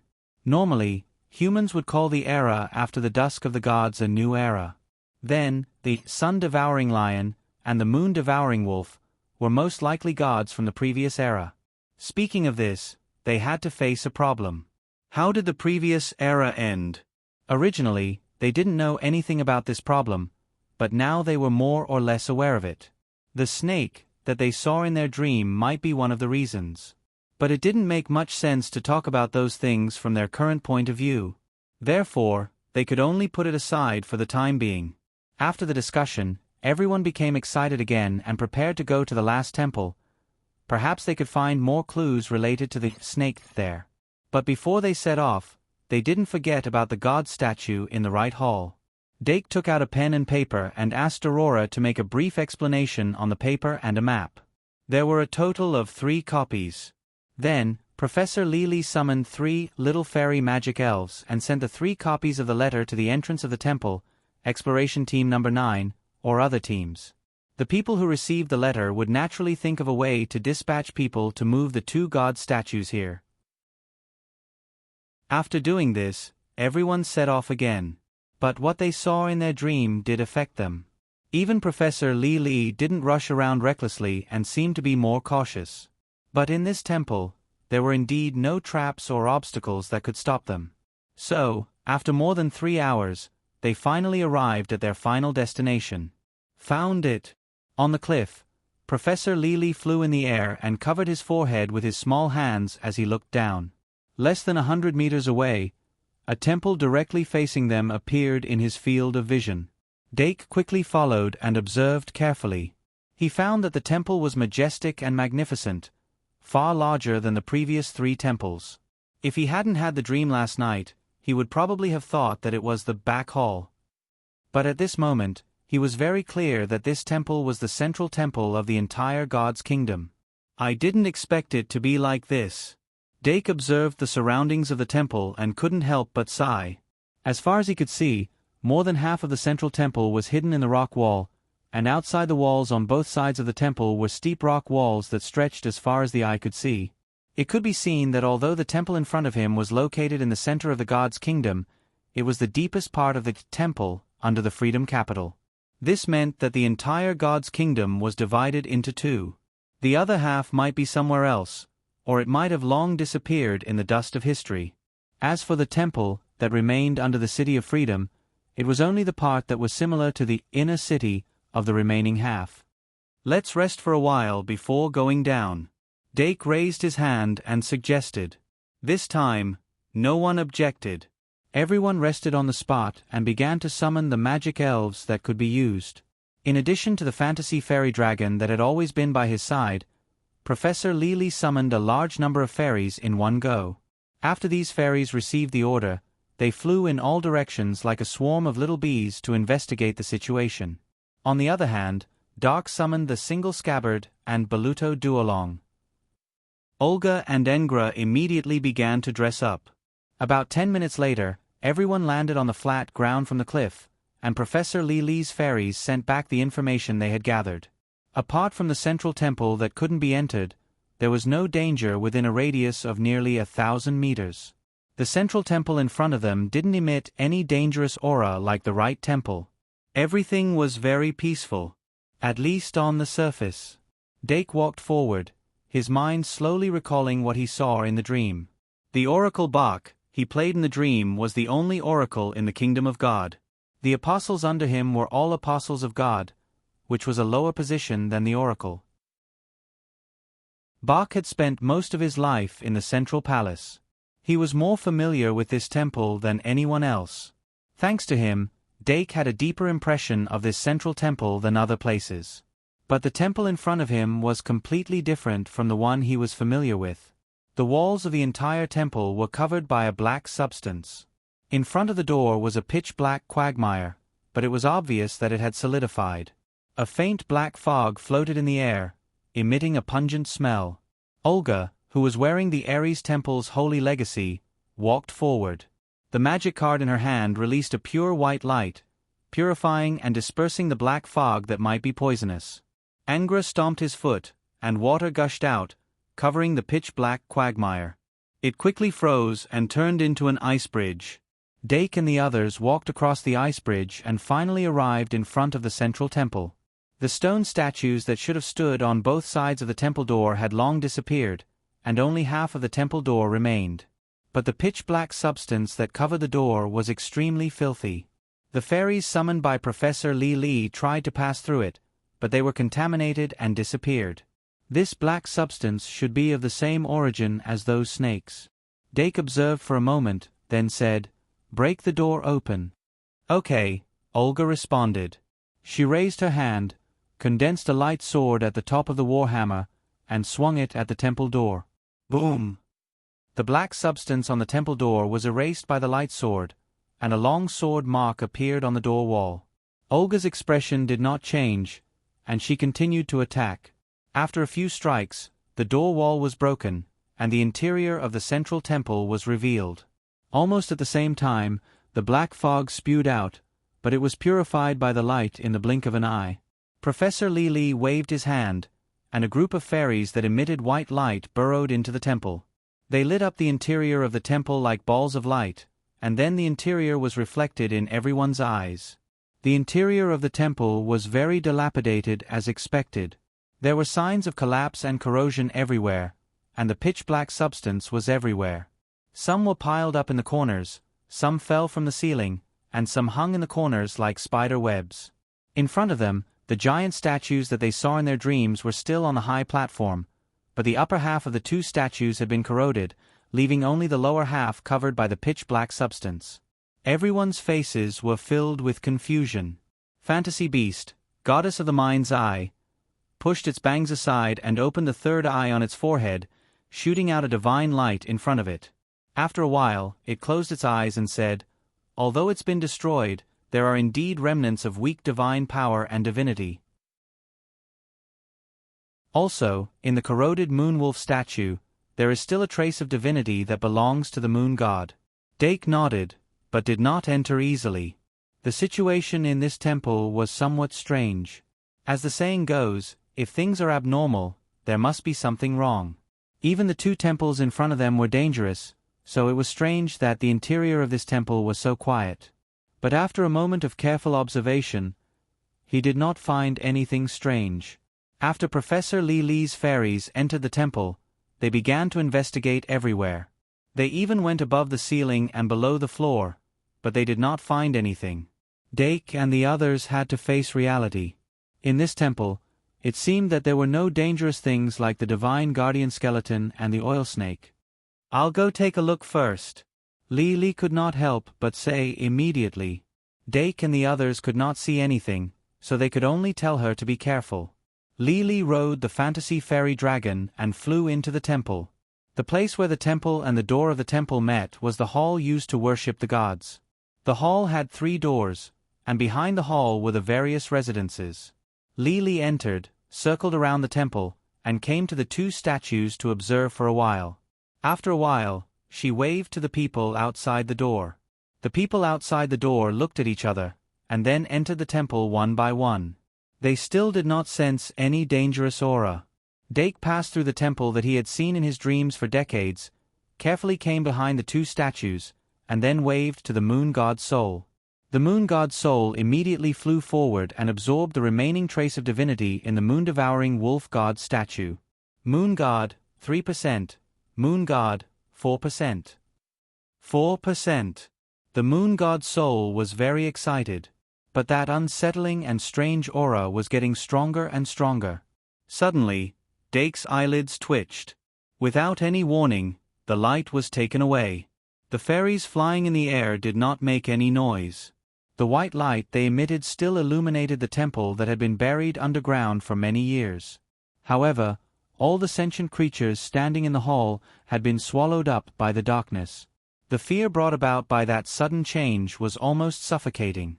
The light reappeared half a second later. Olga calmly raised the warhammer in her hand and released the healing light of the Ares temple armor.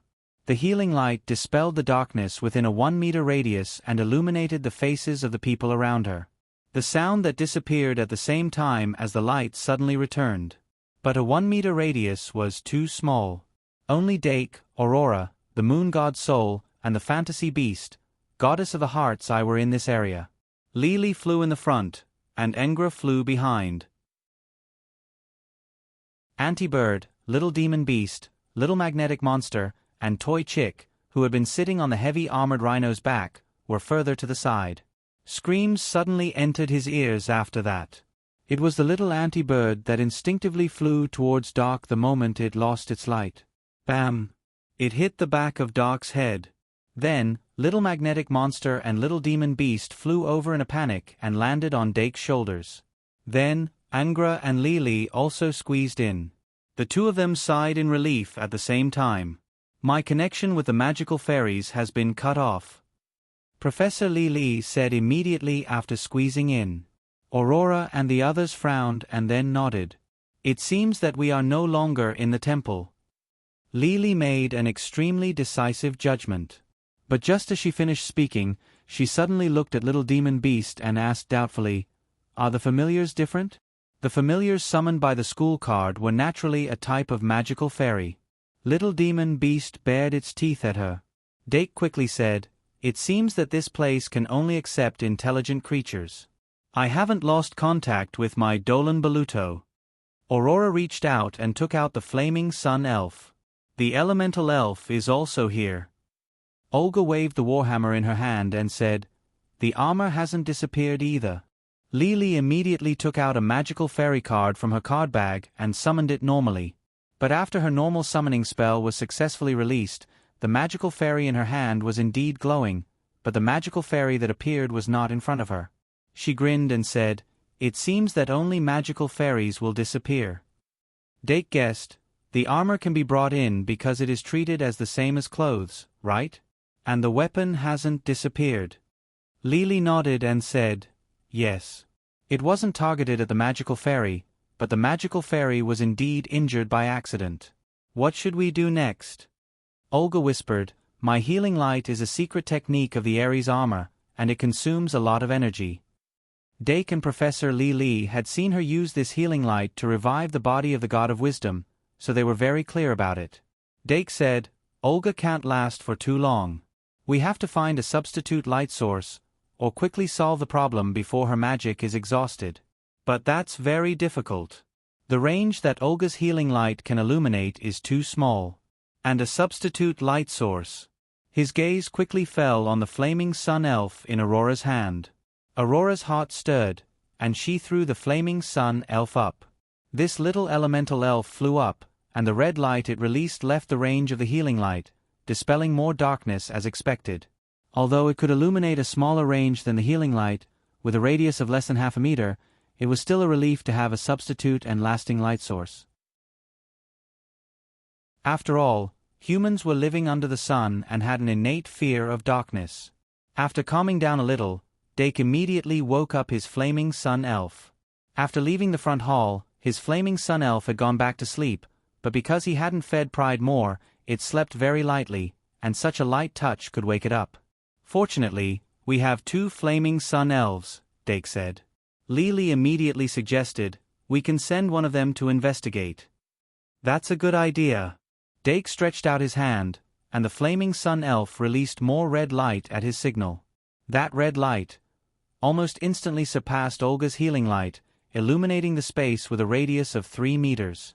The feeling of illumination with a radius of 3 meters and a radius of 1 meter was completely different. The toy chick, which had been abandoned in the darkness, finally appeared in the illuminated corner, and immediately flapped its wings and flew toward Li.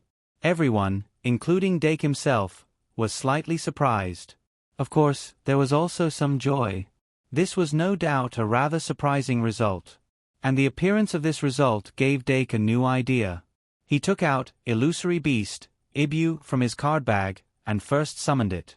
Then, he took out Pride 2, which was made with magic patterns, and activated the summoning. When the light of Pride 2 shone on Illusory Beast, Ibu, the emblem of Pride appeared on its forehead, and its ultimate skills became Imitation, Round Eyes, Pride, Help, and Great Sunny Sky, Pride. Dake squatted down and gently stroked Ibu's head, and ordered, "Ibu, use Great Sunny Sky."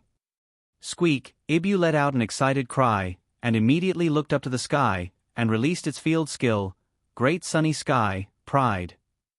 A blazing ball of light, like the sun, quickly rose into the sky, and like a sunrise, it brought new light to the entire world. Under the illumination of this light, the darkness of this unknown space was immediately dispelled, and the light instantly expanded from a radius of 3 meters to a radius of more than 10 meters. Although it didn't shine on anything like a wall, such a large area of light immediately calmed everyone down. Dake's heart also calmed down a lot. Professor Li looked up and immediately asked, "How long can it last?" 2.5 minutes, Dake said, "but there are many ways to continue." As he spoke, he summoned another Illusory Beast, Changeable Beast, and had it transform into Illusory Beast, Ibu.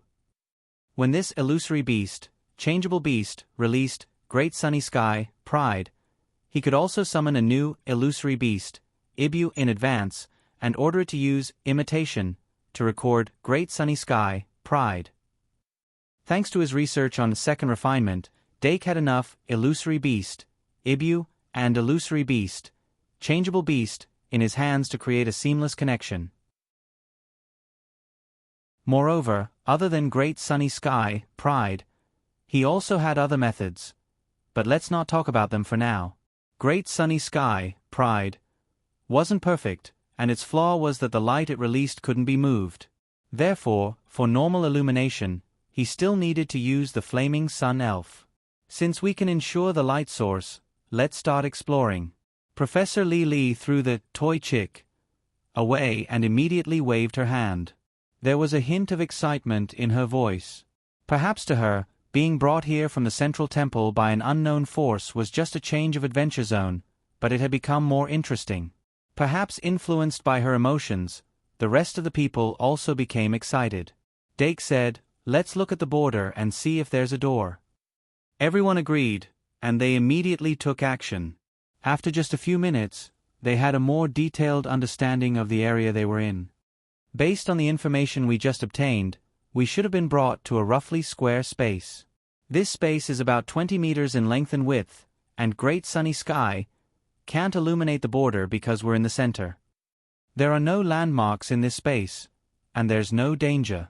However, there are doors on 3 of the walls, and each door has a puzzle. The puzzle itself is very simple, and it can be solved as long as you can see it. From this point of analysis, this space is very likely set up specifically for the apostles of Sun-devouring Divine Lion and Moon-devouring Divine Wolf. Only those who have the power of the sun or the moon can dispel this darkness.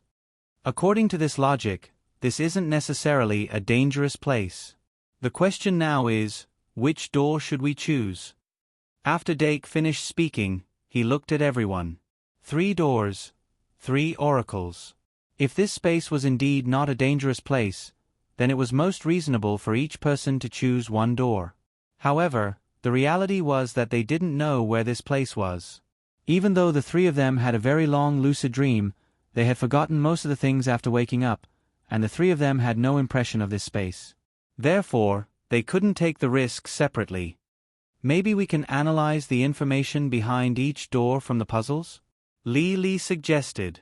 Dake said quietly, if you can analyze the information from questions like 1 + 1 = 2, 1 + 9 = 10, and 11 - 0 = 11, then we can only admit defeat. *****. Hee. Li scratched her head, trying to get away with it. After a while, Aurora said, it's really hard to choose when there's almost no information. Dake said, if that's the case, then we'll just choose one. As he said that, he summoned Fantasy Beast, God of Destruction, with a normal summoning spell. Fantasy Beast, God of Destruction, glanced at Fantasy Beast, Goddess of the Heart, and immediately smiled and said to Dake, Dear Master, what do you need me to do for you?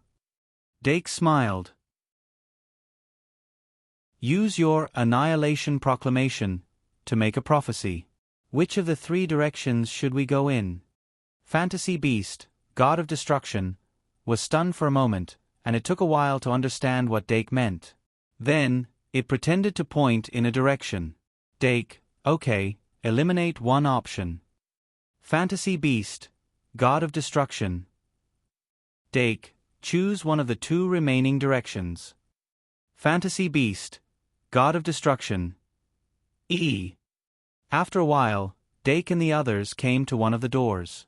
There was no gap between the door and the wall, and they couldn't find the door just by touching it.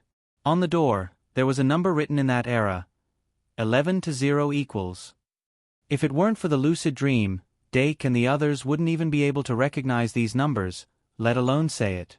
Yes, this was a voice door. Only by saying 11 in that era's language could they open the door. When Dark chanted 11, the outline of the door ignited with crimson flames. Then, the entire door burned and finally turned into ashes, revealing the passage behind the door. Dake waved his hand. Little Devil Beast. Baruto the Doryman. Go scout the way. Doryman.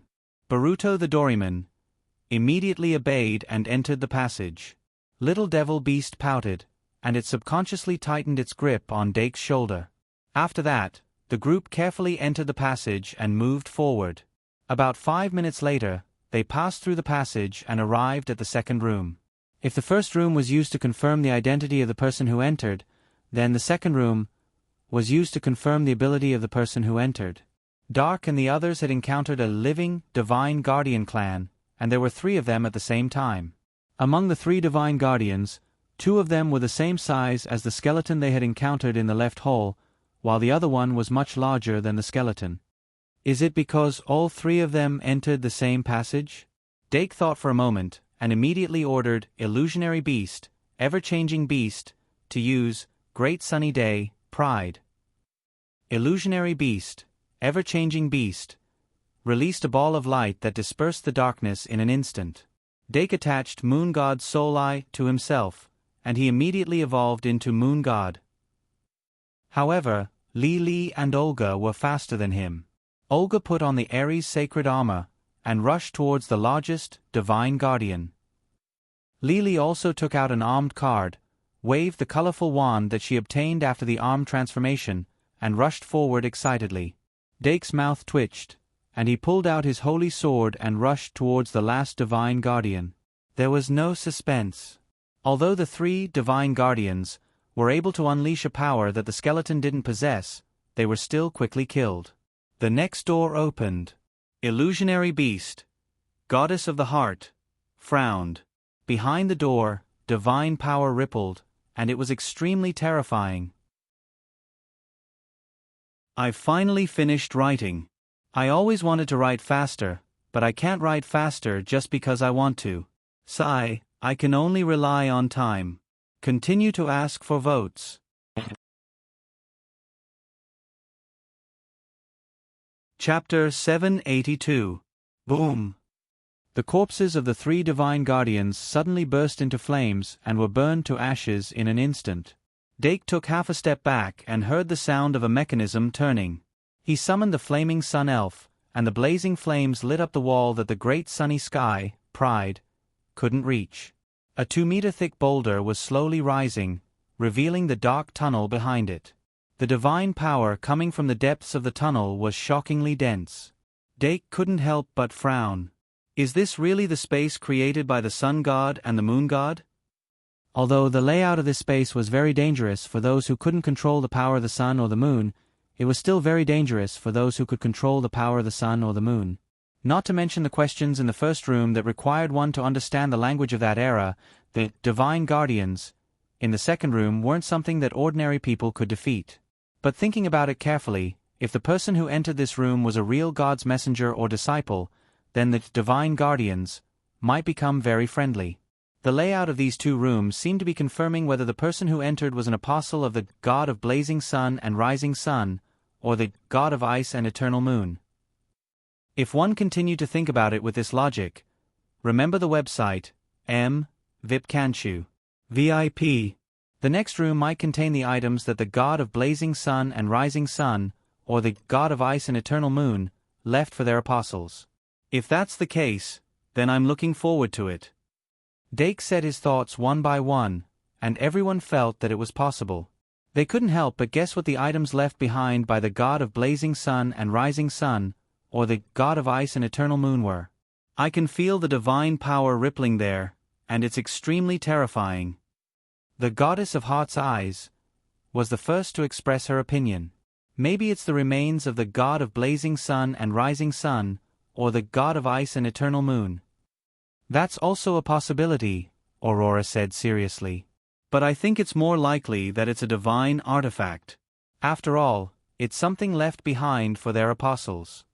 Lily's eyes lit up and said, if it's a slough, would it be the same as the God of wisdom of the Academy? Of course, a godly weapon would also be very good. Dake smiled and said, anything is possible. It might even be a chance for resurrection. Perhaps it was because Dake's conjecture about the function of this space was too reasonable, or perhaps it was because it was too easy to kill the 3 divine guardians, but the atmosphere between the group became a lot more relaxed.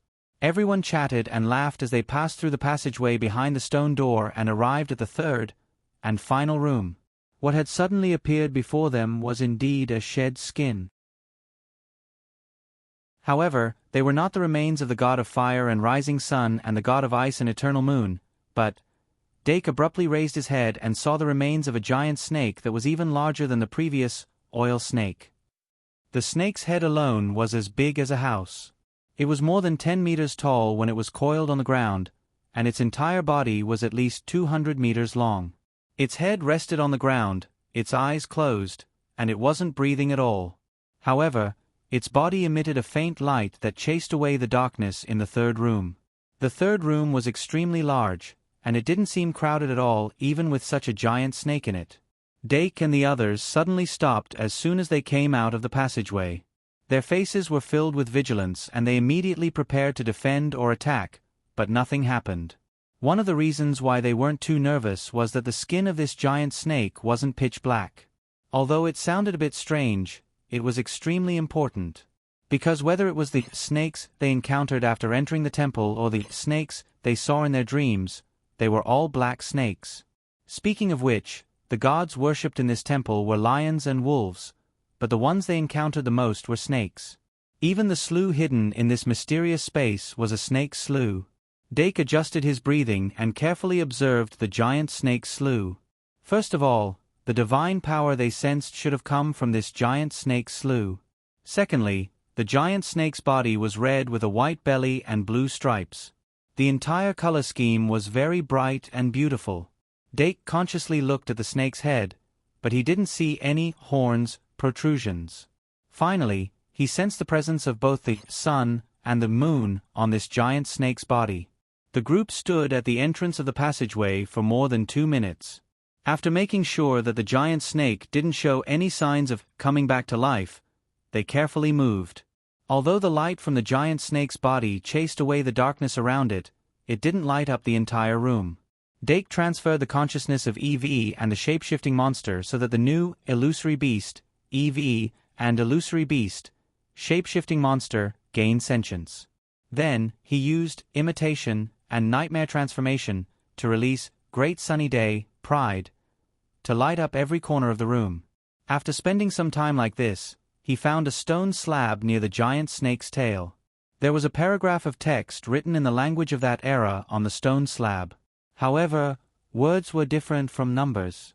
Dake relied on the memory left in his dream and couldn't completely translate it. In the end, the three of them gathered together and barely managed to decipher the meaning of the text. When the sun and moon shine together, the door to the divine realm will open. This is the way to open the door. Lily said excitedly. Dake nodded and said, "It should be. When the sun and moon appear at the same time, the door to the divine realm will open. Does this mean that the power of the flaming sun elf and the frosty moon elf will erupt at the same time?" Aurora said, "Our frosty moon elves are all in deep slumber." Dake smiled and said, "If this is just the literal meaning, it can be done without waking up the frosty moon elves. Anyway, let's see what we can find first. We can't come here for nothing." Aurora nodded and said, "That's true. Since we've found the way to open the door, we don't have to rush to leave. Maybe we won't be able to come back after we leave." Lily immediately raised her hand and said, "Then can we take that snake away?" Dake was stunned for a moment and said, "If we can." However, Lily sighed and said, "If only we had the fantasy fairy dragon." Dake replied, "If we had the fantasy fairy dragon, we could put the giant snake's body into the fantasy tesseract and take it away." Lily nodded vigorously and said, "Now, we can only wait and see how big the door can be opened." Dake said, "Let's split up and explore first." Everyone reached a consensus and split up one after another, using their own methods to explore. However, although this room was big, there were very few useful things. The four walls of the room were almost completely white, and only the sun and moon symbols were drawn on the ceiling. The only thing that looked like a formation map was the huge ring that surrounded the giant snake's body. There were extremely complicated and mysterious runes engraved on the ring, but looking at them, they gave off an inexplicable sense of familiarity. Dake had his eyes on this ring before he found the stone slab. At this time, he walked over and summoned the magician's secretary to record all the patterns in the ring without missing anything. Only after he finished recording everything did he realize something. "That's right, the pattern in this ring is similar to the one I saw in the Moon God Palace. It's inexplicably similar to the one I saw on the wall. Let me see, from this angle, this pattern looks like farmers cheering for their harvest under the sun." This pattern looks like people dancing and singing around a bonfire under the moonlight. And this pattern is countless believers kneeling and worshipping a stone tablet with the sun symbol engraved on it. And then this pattern. This giant snake's body has been in this space for who knows how many years, but the divine power in it is still so abundant. It's probably because of this pattern. It has a very similar effect to the murals in the Moon Temple. If I can turn the patterns in this ring into magic patterns, I might be able to further perfect the great sin mark. There are too many sun and moon symbols in this pattern. Could it be? Anyway, I'll go back and give it a try, and I'll know. But if it's the same as what I think, could it be that this snake? Dake frowned and thought for a long time. In the end, he closed the magician's secretary, activated a flight spell, and flew towards the giant snake. A moment later, he landed on the head of the giant snake and squatted down to place his hand on the snake's head, carefully feeling it. It really does have the divine power of the sun and moon. And it's different from the statues outside. The divine power of the sun and moon in this giant snake has the taste of pride and bliss. Whatever, let's take a look first. There was a hint of excitement in Doc's eyes. He immediately took off his backpack and took out the magic brain dropper and thinking bottle. Then, just like how he extracted bliss from the moon goddess statue, he tried to extract pride, or bliss, from the giant snake slough. What surprised him was that the divine power of the sun and moon in this giant snake's body didn't mix together. He easily distinguished between them and extracted an entire drop of pride.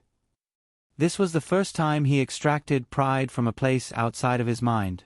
However, after his experience with Moon God's version of bliss, he quickly determined the quality of this drop of Snake God's version of pride.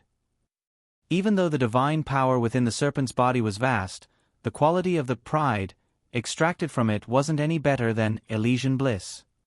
In other words, 3 points of pride was equivalent to 1 point of Dake's pride. But there was a lot of divine power left in this giant snake's body.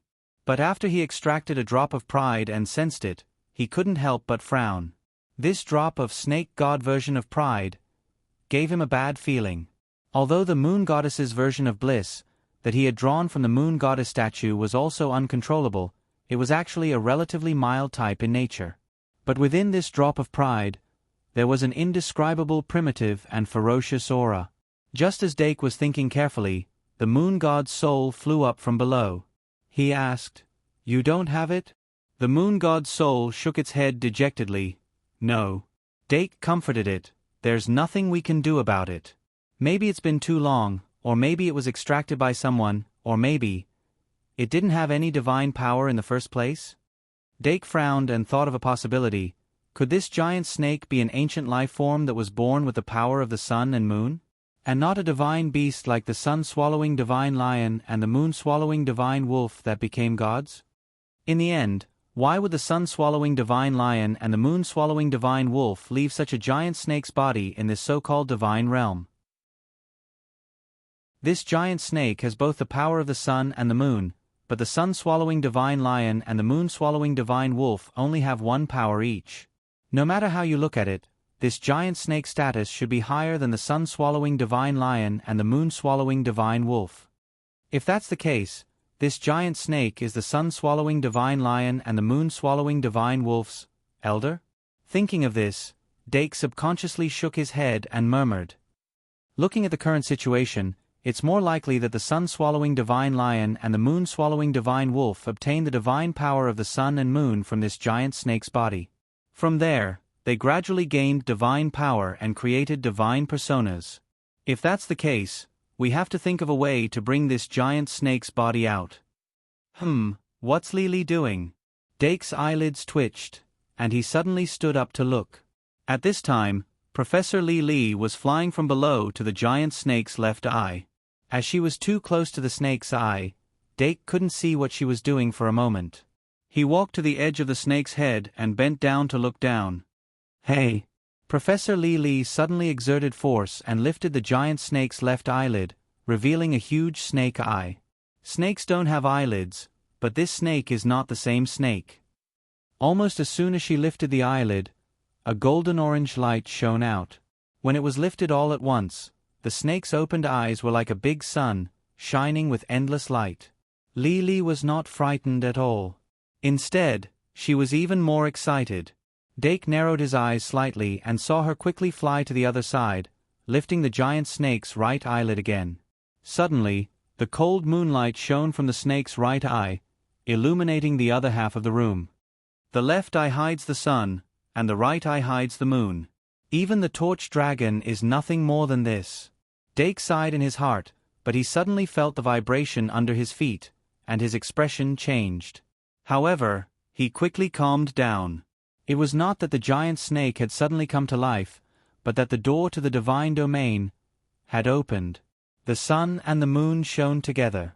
The door to the divine domain opened. I've been busy with tax issues all day, and I've rushed to update a chapter at midnight. I'll adjust tonight and update another chapter at noon tomorrow. Vote if you have a vote. Chapter 783. The door reached the top of the sky. It was more than 100 feet high. It was magnificent. But the upper half was covered by a dark shadow. It seemed like it couldn't be passed through. Dake quickly looked around and saw that even though the upper half of the door was covered, it was still big enough to stuff the snake's head in. He immediately shouted, "Bring the giant snake Slough." Then, he immediately ordered the Doryman Baluto to enter the door of the divine realm to check. The Doryman Baluto appeared in front of the door, but it didn't go in directly. Instead, it shot a Doryman Messiah towards the door. When the Doryman Messiah was about to touch the light curtain inside the door, it was suddenly pulled by a huge suction force. The whole dragon instantly accelerated and went through the door. Then, the connection between the Doryman Baluto and the Doryman Messiah was cut off. The Doryman Baluto waited in place for 2 seconds. Seeing that the Doryman Messiah didn't return, it stuck its head out and flew towards the light door. It resisted the suction force and stuck its head in. Then, it couldn't go back anymore. It was like it was stuck in the light door, its short legs desperately swinging. But its tail was raised high, forming an O shape. It meant that the other side was safe. At this time, Dake had already flown close to the light door. He looked back and saw that Professor Lily had already grabbed the snake's tail. A huge amount of magic was flowing out from her palm. It wrapped around the giant snake slew's body in a special way. Remember in 1 second. https://m. Vipkanshu. VIP. Then, the giant snake's body that was 200 to 300 meters long was pulled by her. What kind of magic is this? Dake wanted to learn, so he took a second look. If he learned this magic, maybe he wouldn't lose to Anna in the arm wrestling competition. The opening of the door of the divine realm seemed to drain all the energy in this space. The whole space shook because of it, and the shaking was obviously intensifying. Although they didn't know if this meant that the divine realm was collapsing, Dake and the others obviously didn't want to test it. When Dake saw Professor Lily dragging the giant snake over, he took the initiative to step aside. Professor Lily pulled the snake's tail, his face flushed with excitement, and rushed into the gate of the divine domain like a train. The giant snake's eyes closed due to the vibration, and the light in the room disappeared. Dake scooped up the 2 birds, one on the left and one on the right. When the giant snake's head was also dragged through the door, he motioned for Aurora to go first. He then entered after Aurora, followed by Olga and Engra. In the blink of an eye, there was no one left in the divine domain. The tremors that had spread throughout the entire space gradually calmed down. The pitch-black space was filled with an indescribable feeling. As expected, the opposite side of the gate to the divine domain was the hall of the central palace. The reason why the upper half of the door to the divine domain was covered by the shadow was because it was far higher than the height of the palace. The giant snake slough that was dragged out by Li almost smashed the remaining half of the 2 idols into pieces. Fortunately, the hall was spacious enough to not be crushed by the giant snake. However, the hall was not safe. After Dake went through the door, he was shocked and then stared at the Dolong Baluto. "Is this the safety you mentioned?" In the direction of the hall's gate, there was another giant snake coiled around. It was the oil snake that was as black as oil. The gate to the divine domain closed automatically after everyone had gone through. Olga and Engra were the last to come out. They were immediately alerted and rushed forward, protecting Dake behind them. Not only did the oil snake come out of the fantasy tesseract, but it also spat out its tongue, obviously awakening. However, for some reason, its eyes were still closed, and it was only relying on its tongue to capture information from the outside world. Boom! Professor Li put down his hand, and the giant snake's tail fell to the ground, making a sound. The oil snake seemed to be surprised and suddenly shrank its head. Then, it immediately stretched out and spat out its tongue desperately. It was a bluff. Li's eyes lit up and said, "It's a cowardly snake." It was a pity that they did not speak the same language. Otherwise, the oil snake would definitely pounce on her and bite her. Everyone relaxed a little, and Aurora asked in a low voice, "How did the oil snake come out of the fantasy tesseract?" Li stuck out his tongue and said, "When we entered the divine domain, we were cut off from the outside world. The fantasy fairy dragon lost its magic power and its remaining magic power was exhausted, so it returned to the card. Of course, the fantasy tesseract was gone. The logic was perfect and flawless." Dake looked at the oil snake's closed eyes and said, "It should have been awakened by the aura of the giant snake slew. I wonder if the sun and the moon are also hidden in its eyes?" Li immediately said, "Let's open its eyelids and see." Dake's face darkened and said, "Forget it. Aurora, is there any way to control it?" Aurora wanted to shake her head, but the oil snake suddenly turned a little in her direction. Its tongue was like an arrow pointed at her head. She froze, and the flaming sun elf in the brooch immediately flew out and emitted a red light in front of her. Then, the oil snake was scared and shrank its head back. This time, it even let out a soft cry. "It does seem to be closer to me," Aurora said in a low voice. "Is it because I played the role of Sibila in the dream?" Dake said, "There's no need to anger it. Let me see if I can make it go back to sleep." As he spoke, he took out a magic elf card and silently recited the usual summoning spell. "In the name of Dake Dimeng, I summon the ball sea lion." The ball sea lion that appeared in the summoning light suddenly trembled and turned around to hug Dake's leg. Momo. Clearly, he had been startled by the two giant snakes in the temple. Dake slowly squatted down and comforted the ball sea lion while taking out another magic card, Bliss Moon Moon. After a while, the ball sea lion completed its evolution in the light of Bliss Moon Moon. Chocho Sea Lion, Rippling Flower Sea Lion. Rippling Flower Sea Lion. Use Sing. Heartsuit Heartsuit. The Rippling Flower Sea Lion puffed out its chest and regained its confidence in the song. Dake gestured with his hand and blocked its ears while using magic to protect its brain. After everyone did as they were told, although they still felt sleepy, they could hold on for a longer time. However, the oil snake slowly lowered its head in the beautiful and peaceful song and gradually fell asleep. It didn't wake up naturally, and its body instinctively craved sleep. Naturally, it couldn't resist Sing. When it completely fell asleep, Dake quickly covered the Rippling Flower Sea Lion's mouth and sighed. Looking around, other than a few little guys, no one else was asleep. Doc stored the Little Magnetic Monster and Little Devil Monster into the card. Then, he asked Aurora to summon the Heavy Armored Rhinoceros again. He placed the little girl on the back of the Heavy Armored Rhinoceros, and let the Goddess of Heart and God of Destruction take care of it. By the time he settled the little guys down, Professor Lily had already summoned the Fantasy Fairy Dragon, and was preparing to release the Fantasy Tesseract. After a while, she first put the oil snake into one of the Rubik's Cube worlds. Then, after a discussion with the others, she put the slough of the giant serpent of sun and moon into another Rubik's Cube world. Finally, she looked up at the remaining half of the statue and was ready to take action. "Bring it back," Aurora said. "Okay." Li immediately took action. Although more than half of the statues in the two central palaces had been destroyed, because of their size, the remaining parts were still quite impressive. But to say that it was useful to the City of Freedom, it was actually very limited. With the manpower and resources of the City of Freedom, it was almost impossible to restore it.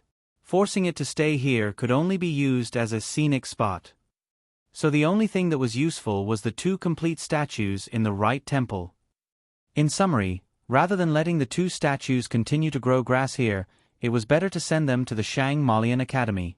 With the slew of the Sun and Moon giant snake, the Shang Malian Academy might be able to restore the two statues. At that time, the same statues would exist in the Shang Malian Academy and the City of Freedom. When the temple was opened to the outside world, people would soon know about this secret.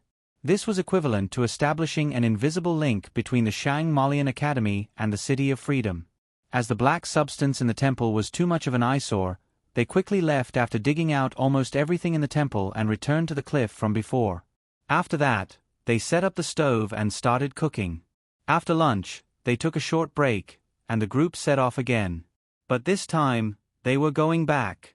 At around 4 o'clock in the afternoon, they returned to the right temple. After discovering that the two statues in the right temple had been moved away, they continued their journey back. At around 6 o'clock in the evening, they returned to the front temple, and saw the two statues that had been moved here. At around 7 o'clock in the evening, they returned to the city lord's residence, took a bath, changed clothes, and ate dinner. Then, they returned to their respective rooms. Dake entered his room and immediately began to study the circular array diagram that he had discovered in the divine domain. This 2-day and 1-night exploration of the temple seemed to have gone very smoothly on the surface, but it was actually very dangerous. Thus, after successfully returning, everyone except Professor Li secretly heaved a sigh of relief. But behind the danger, their gains had also far exceeded their expectations. Perhaps this was the true charm of adventure. Dake himself had collected a large amount of snake eyes. He had even collected some of the black substance in the central temple. These things were deeply related to the snake that had destroyed the Sun-Moon divine nation. If he studied them carefully, he would definitely gain something. In addition, he had also obtained the eyeball of a jade statue of the sun god. That eyeball still had remnants of divinity, and it was the best material to refine the sun-crown beast. But the real gain for him was the large amount of runes and diagrams that he had recorded during his exploration, especially the circular array diagram that he had discovered in the divine domain. If he could decipher those runes and diagrams using the memories he had when he was acting as Bach in his dream, it would not only be of great help in refining the complete, pride, and euphoria, but the array diagram itself was also very valuable. If he could completely decipher it, he might even use it to upgrade Paradise. When he returned to the academy, he could extract pride or euphoria from the remains of the Sun-Moon serpent for research. And speaking of returning to the academy, Professor Ka Zayer was still waiting for him to return so that they could do an experiment on wisdom bestowment together. He still had many unfinished projects in the academy. Thinking about it this way, there were simply too many projects for him to finish. The feeling of fullness was about to overflow. It was a silent night. January 3rd, early morning. Dake Dimming, who had stayed up until the wee hours of the morning and was about to fall asleep, was forced to wake up by his aunt's attack. The noise from outside made him struggle to open his heavy eyelids and walk to the balcony. Then, he immediately woke up.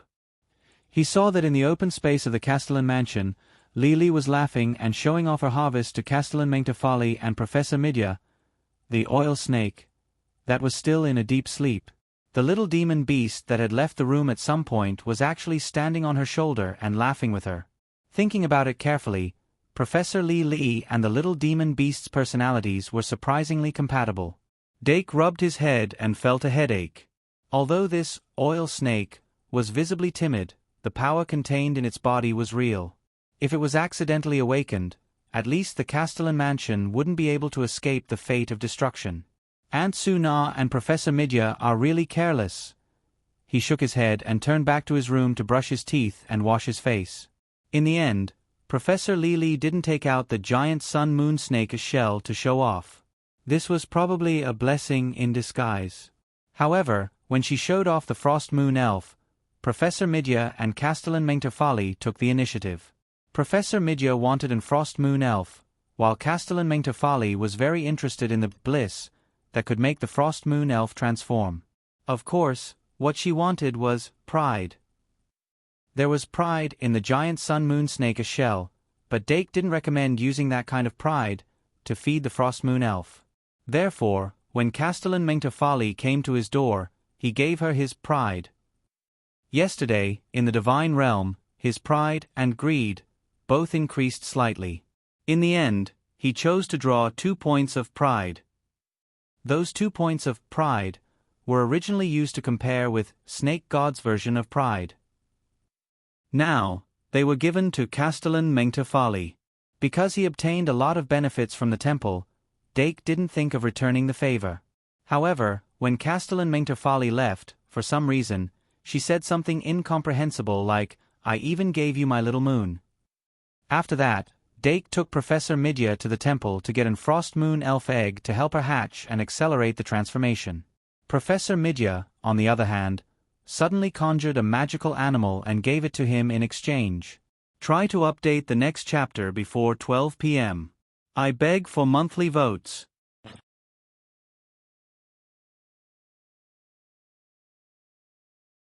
Chapter 784. Professor Midya poked the Frost Moon Elf, who had fallen into a deep slumber after absorbing the moon god's version bliss, into her glabella. Then, she took off her pointy hat with a smile and poured out a light blue flame from it. "This is Foxheart Fire. You should be able to use it." She tossed the Foxheart Fire to Dake and smiled.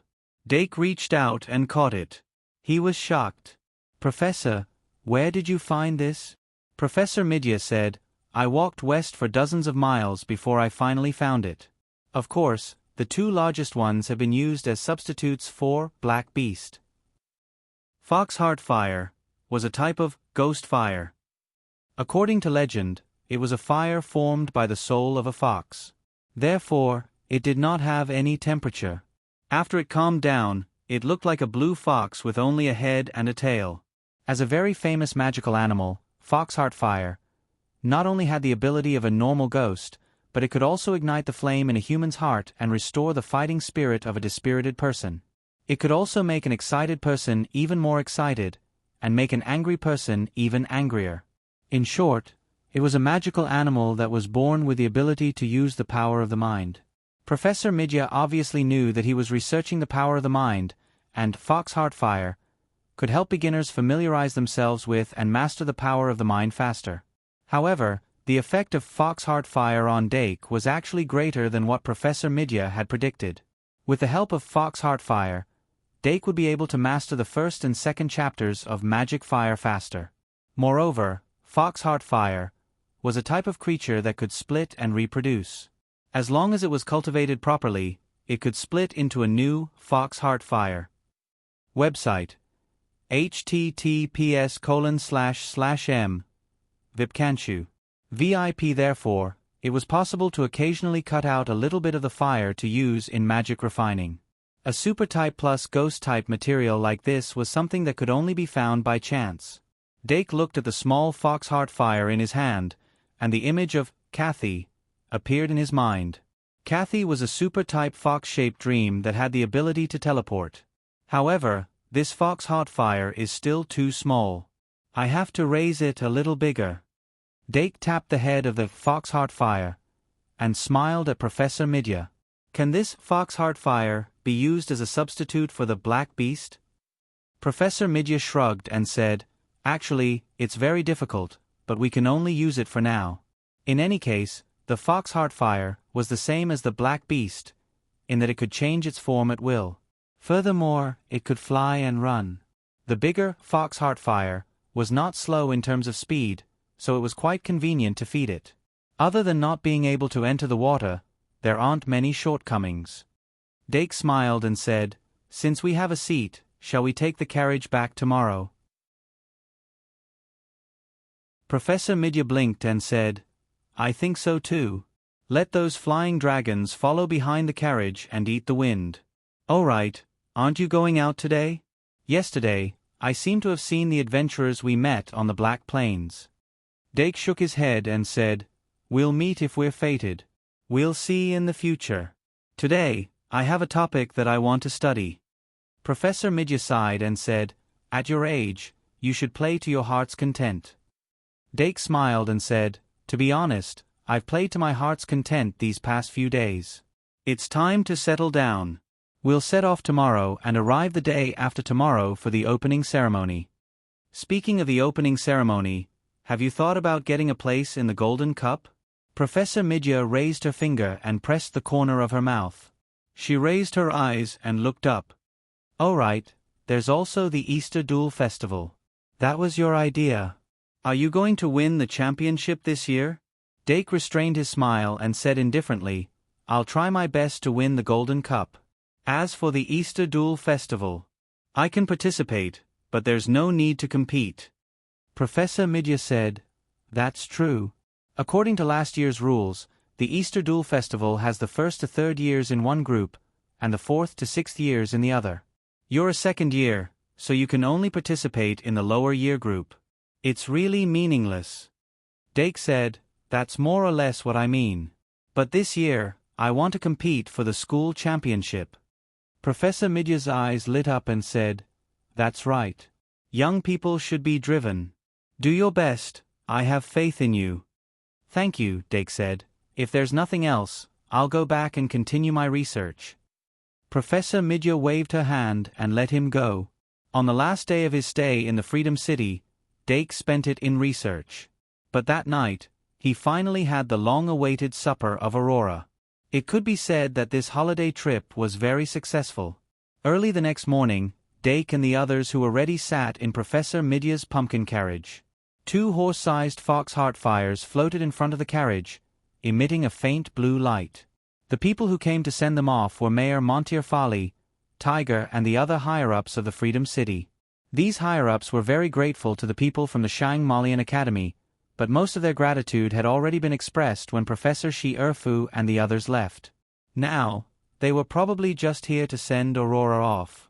Aurora lifted the curtain and waved her hand. The pumpkin carriage stayed in place for a while.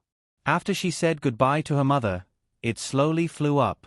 The remaining wyverns also followed behind the pumpkin carriage and flew into the sky, gradually disappearing into the distance. She left just like that. Mayor Montearfali put down her hand, her voice filled with heartfelt disappointment. Send a letter to let Aurora go home during the long holiday. Someone couldn't help but suggest. But it had to be said that this proposal was very tempting. One of the main reasons why they sent Aurora to the Duke's residence was because the Freedom City was becoming more and more dangerous. But now, after the war against the demon race, the Freedom Capital had broken free from the swamp, and the pressure from all sides had lessened by more than half.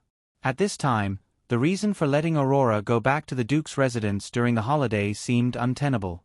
So, letting her go back to the Freedom City after the holiday was more reasonable. But as a mother, Mayor Montearfali had to consider her daughter's thoughts. Originally, she didn't know much about the way Aurora and Dake interacted with each other. But during this period of time in the mayor's residence, she saw very clearly. She knew very well that her precious daughter's heart had grown wings. This city called the Freedom City had become a restraint to her. If it's possible, let Aurora bring Dake to the city and stay for 10 days to half a month. Montearfali finally thought this way. If it's really not possible, I'll go to the Duke's residence for 10 days to half a month. The cold wind was bleak, and the road was bleak. The pumpkin carriage didn't stop all the way. It took an entire day and night. Finally, on the morning of the 4th of January, they arrived at the small town outside the Shang Malian Academy. Professor Midya didn't drive the carriage directly into the barrier of the castle. Instead, she first landed in the small town. After resting for a while, she contacted the staff who came to lead the way and entered the academy through the teleportation square. The moment she passed through the teleportation gate, a familiar feeling that seemed to have been engraved on her soul suddenly surged into her heart. Even Dake felt a sense of comfort that he had never felt before. I'm finally back. He sighed softly and smiled. I wonder how the catnip grass at home is doing. I can finally go back to the dorm to do research. Then, we'll temporarily disperse. Gather at the nationwide Duel Club branch, around dinner time. Professor Midya waved her hand and then got on the carriage and flew back to her dorm.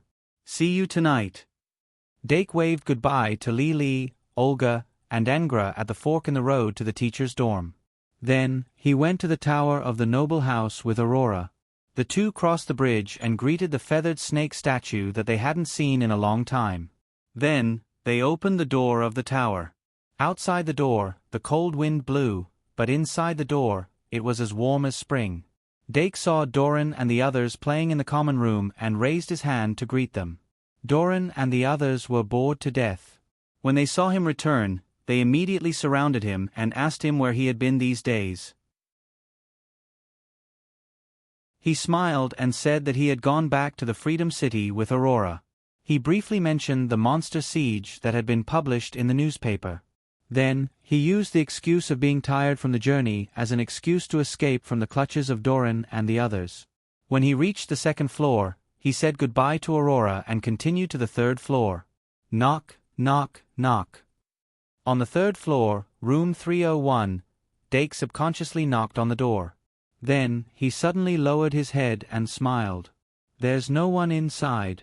He took out the key and entered. The familiar meowing sound didn't sound. After not seeing each other for a few days, the dorm looked empty. He was not used to it. Little devil, can you go and pick up the catnip grass? Dake asked. But the little devil's eyes were half closed. He said with a dejected face, that will take a long time. After all, I can't even catch them. As he spoke, he lay on his little bed and didn't move anymore. Dake took off his hat, scarf, and gloves, hung them on the clothes rack, and then summoned the magic guide secretary. The tireless magician secretary began to repeatedly cast the usual summoning spells. Amidst the buzzing sound, the cute magic guide spirits were awakened from their deep slumber and appeared one by one. Dake took out Paradise. After thinking for a while, he opened it in the dorm. Then, he used magic guide spirit cards that didn't have intelligence as sacrifices to summon a few high-star magic guide spirits one by one. The originally spacious and empty room became crowded in just a short while. He enjoyed the crowding and asked the lion beast, fox beast, and Delu beast to retrieve the catnip grass. Before leaving the academy, he left a few of the catnip grass with a few girls. He first used the secret passage's door card to cue Pan Duola Sr. Then, he suddenly remembered that he didn't prepare any local specialties.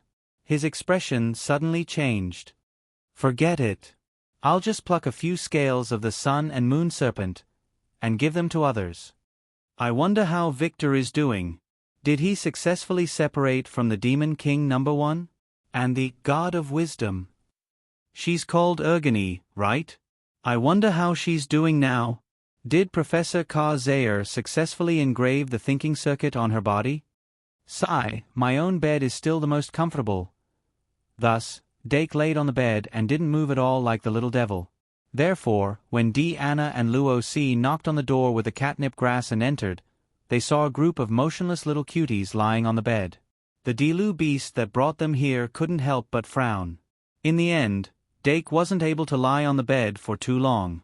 When Anna and Luo Si knocked on the door and entered, he quickly greeted them. Then, he took the insect tree that Luo Si entrusted to him from the Delu beast's hands and placed it behind the railings on the balcony. Then, he took the rabbit grass from Luo Si's hands and stroked it while holding it on his knees. As for the bear grass, in Anna's hands, to be honest, he wasn't very familiar with it. Okay, we're here to listen to a story.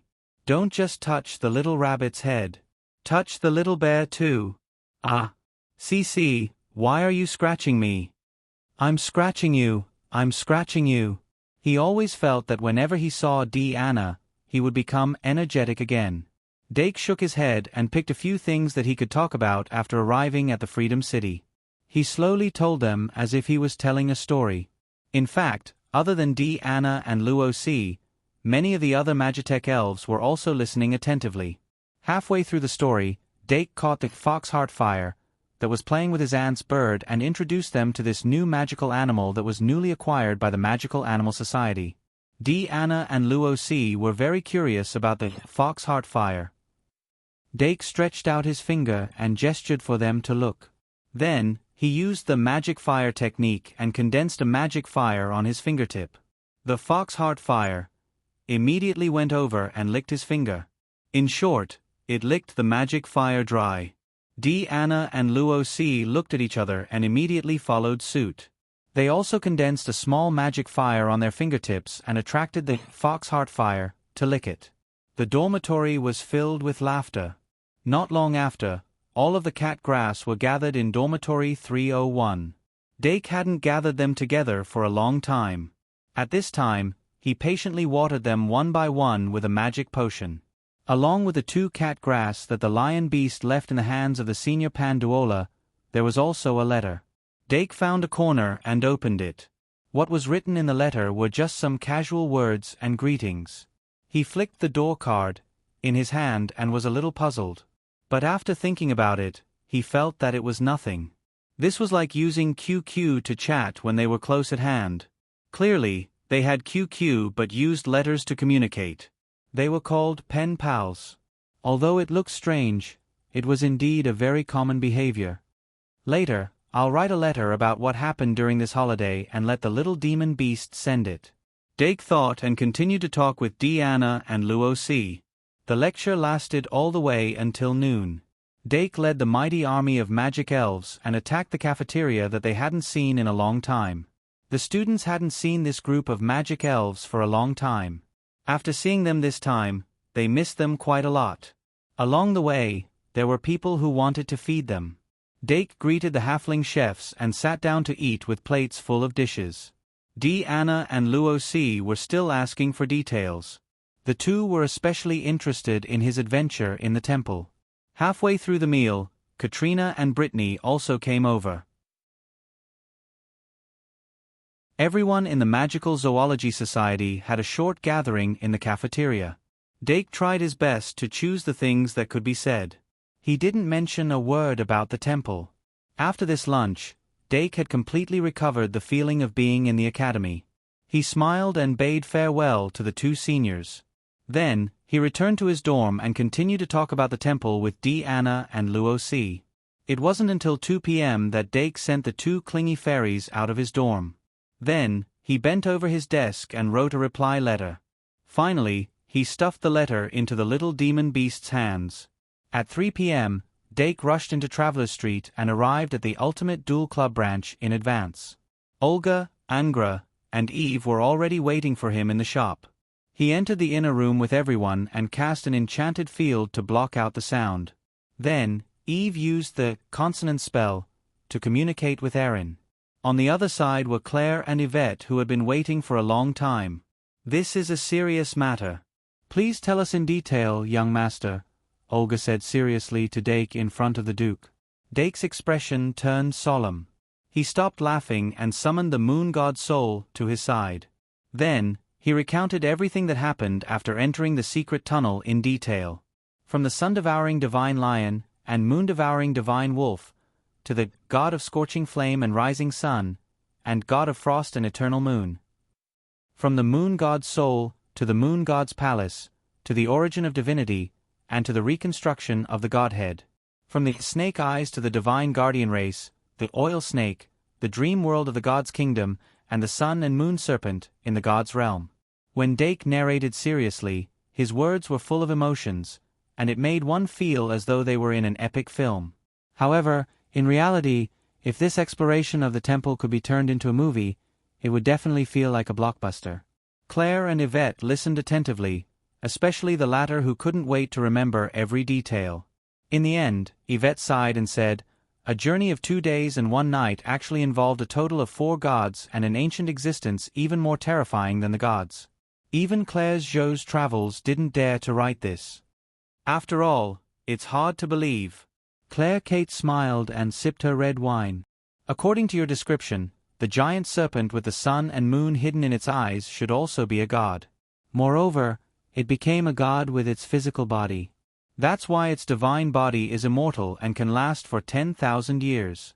As for the 2 lions and wolves, they most likely obtained an opportunity from the divine body of the serpent god. That's why they also became gods with their physical bodies.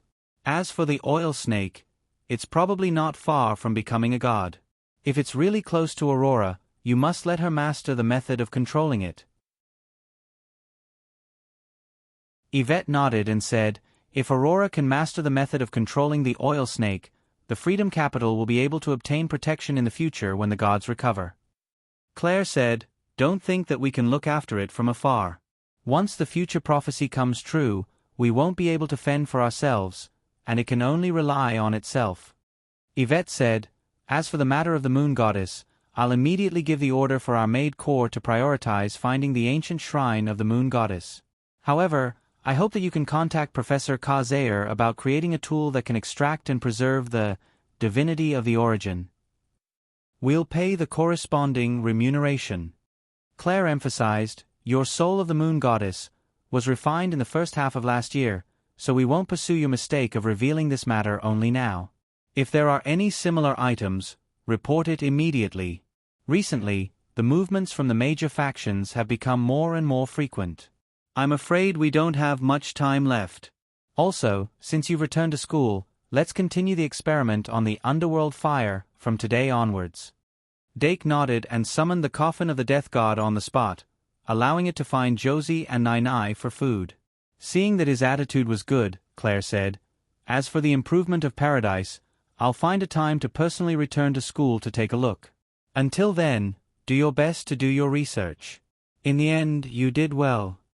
Dake smiled and said, "Do you even need to say that?"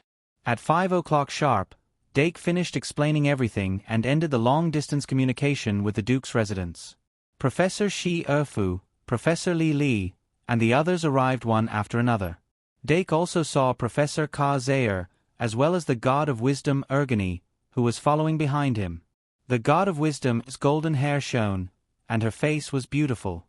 Her facial features were so fine that it was as if she had walked out of a painting. However, her eyes were cold, and her face was expressionless. She looked very much like an intelligent mechanical life form. However, Professor Ka Zair was somewhat worried.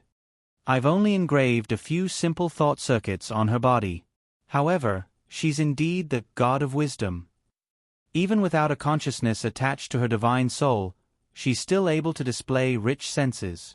If this goes on, I'm worried that she'll develop a new consciousness on her own. If that new consciousness resonates with the traces of her consciousness left in the network of laws, then this matter will be out of our control. Therefore, we have to start your experiment as soon as possible." Dake nodded and said, "Any time is fine." Professor Ka Zair said decisively, "Tomorrow then." Then, he changed the topic and said, "Try to finish this experiment as soon as possible. After that, we still have to study the two snakes, right?" It seemed like he already knew about the existence of the oil snake and the giant sun and moon snake. Dake nodded and looked at the white Gouda who came with Ophelia.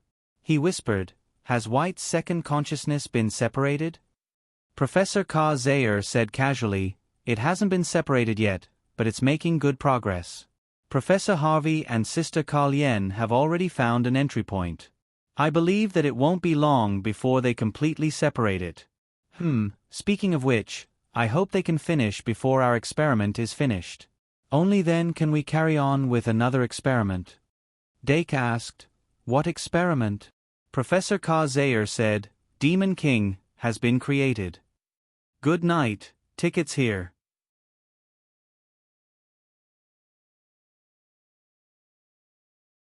Chapter 785.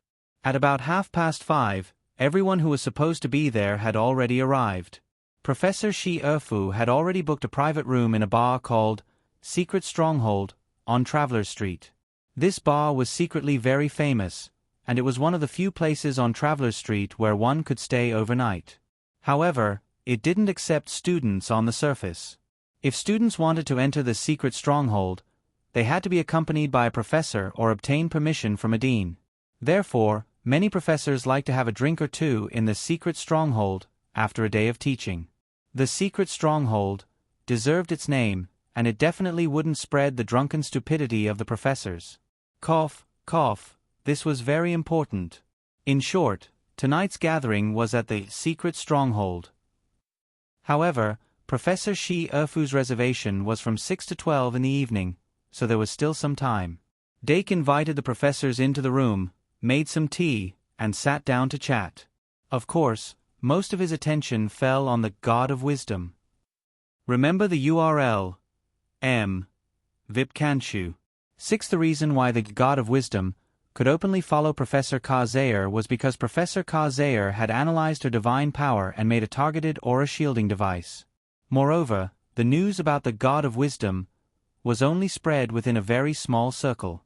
Apart from the people present, only Principal Arti, Arvet, Claire, and Irene knew about it. In fact, normal people wouldn't think that the blonde girl following Professor Ka-Zayer was actually a god. If Dake's wisdom-bestowing experiment was successful, they could even let the God of Wisdom disguise herself as an ordinary student and directly learn and grow in the Shangmalian Academy. Yes, grow. The God of Wisdom's divine body was reborn from a heart, and her divine soul was recondensed from the laws. Naturally, she wouldn't have memories of her previous life. Once Dake successfully bestowed her with wisdom, consciousness, it was equivalent to taking over her body. When the divine soul, divine body, and divine sense were combined, the God of Wisdom would be close to being complete, and there would be no possibility of her regaining her original consciousness. But in this case, she would have to start learning from scratch to obtain the knowledge that a God of Wisdom should possess. However, to the God of Wisdom, learning was like an instinct. There was no need to worry about whether she could grow up. I just don't know what kind of rules she has grasped. Dake could not help but wonder. He really wanted to know about this, but Professor Ka-Zayer did not mention it. He wondered if the research had not been completed yet. The power of the God of Wisdom was actually very broad, and it was impossible to guess just by guessing. Moreover, obvious characteristics such as retentive memory and super-comprehension ability were just derivative abilities that all gods of wisdom possessed. It shouldn't be some strange rule.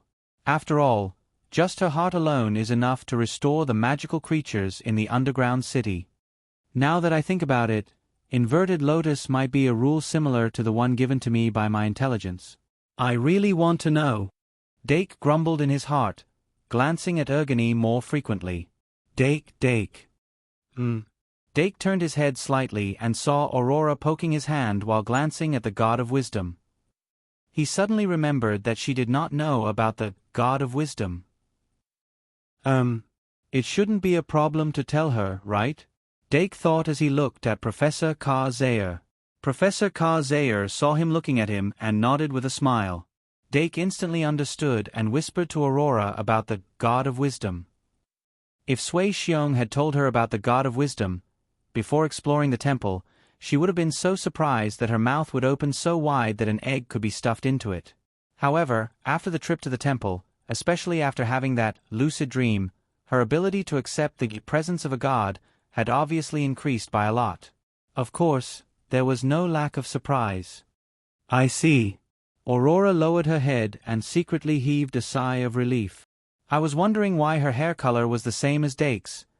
Dake smiled and continued to participate in the conversation. At this time, Professor Li was loudly showing off his performance and gains in the temple trip. White, who had returned early, was envious. Professor Katzer looked at her, and there was something else in his eyes. However, it had to be said that the temple trip was so smooth because of Professor Li. 5:50 p.m. Professor Shi Erfu finished the tea in his cup and stood up. It's about time.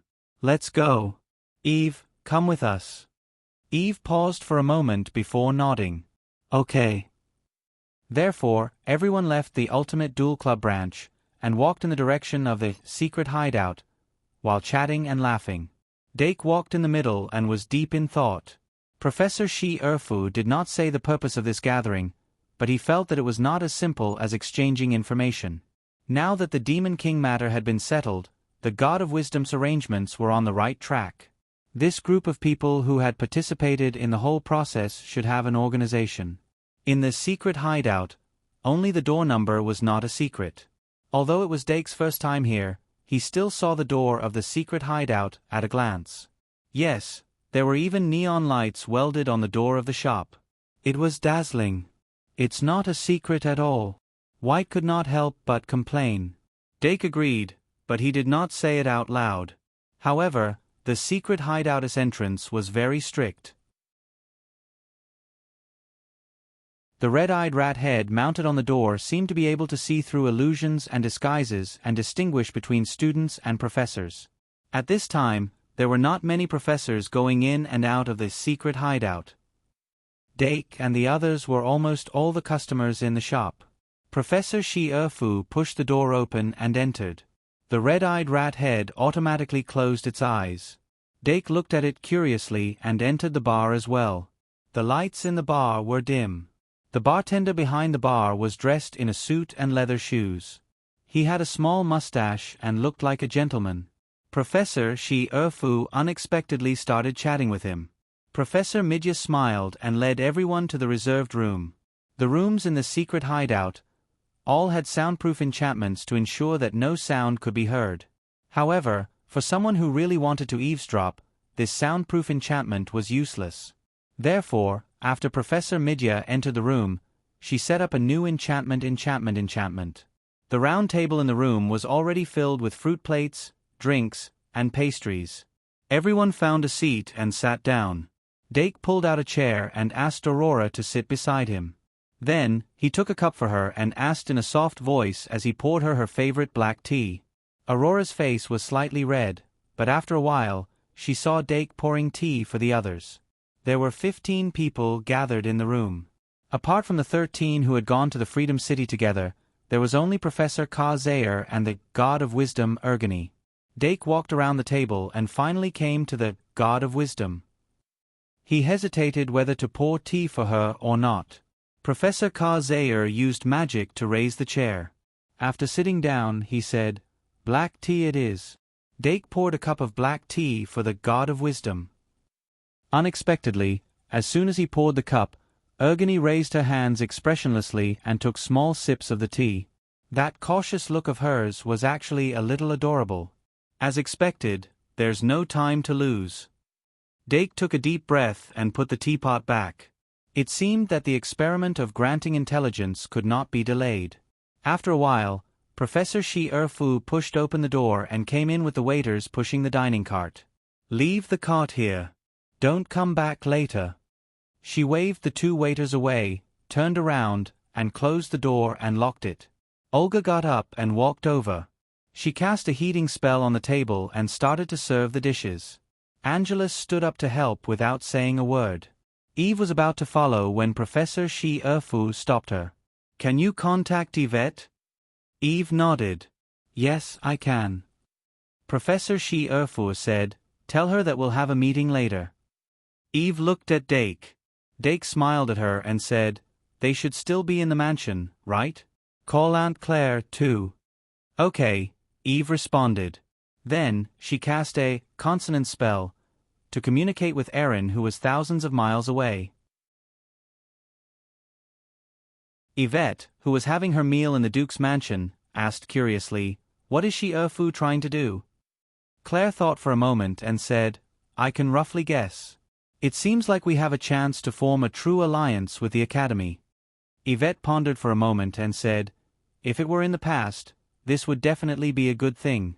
But now, it seems like the Academy is also feeling the pressure."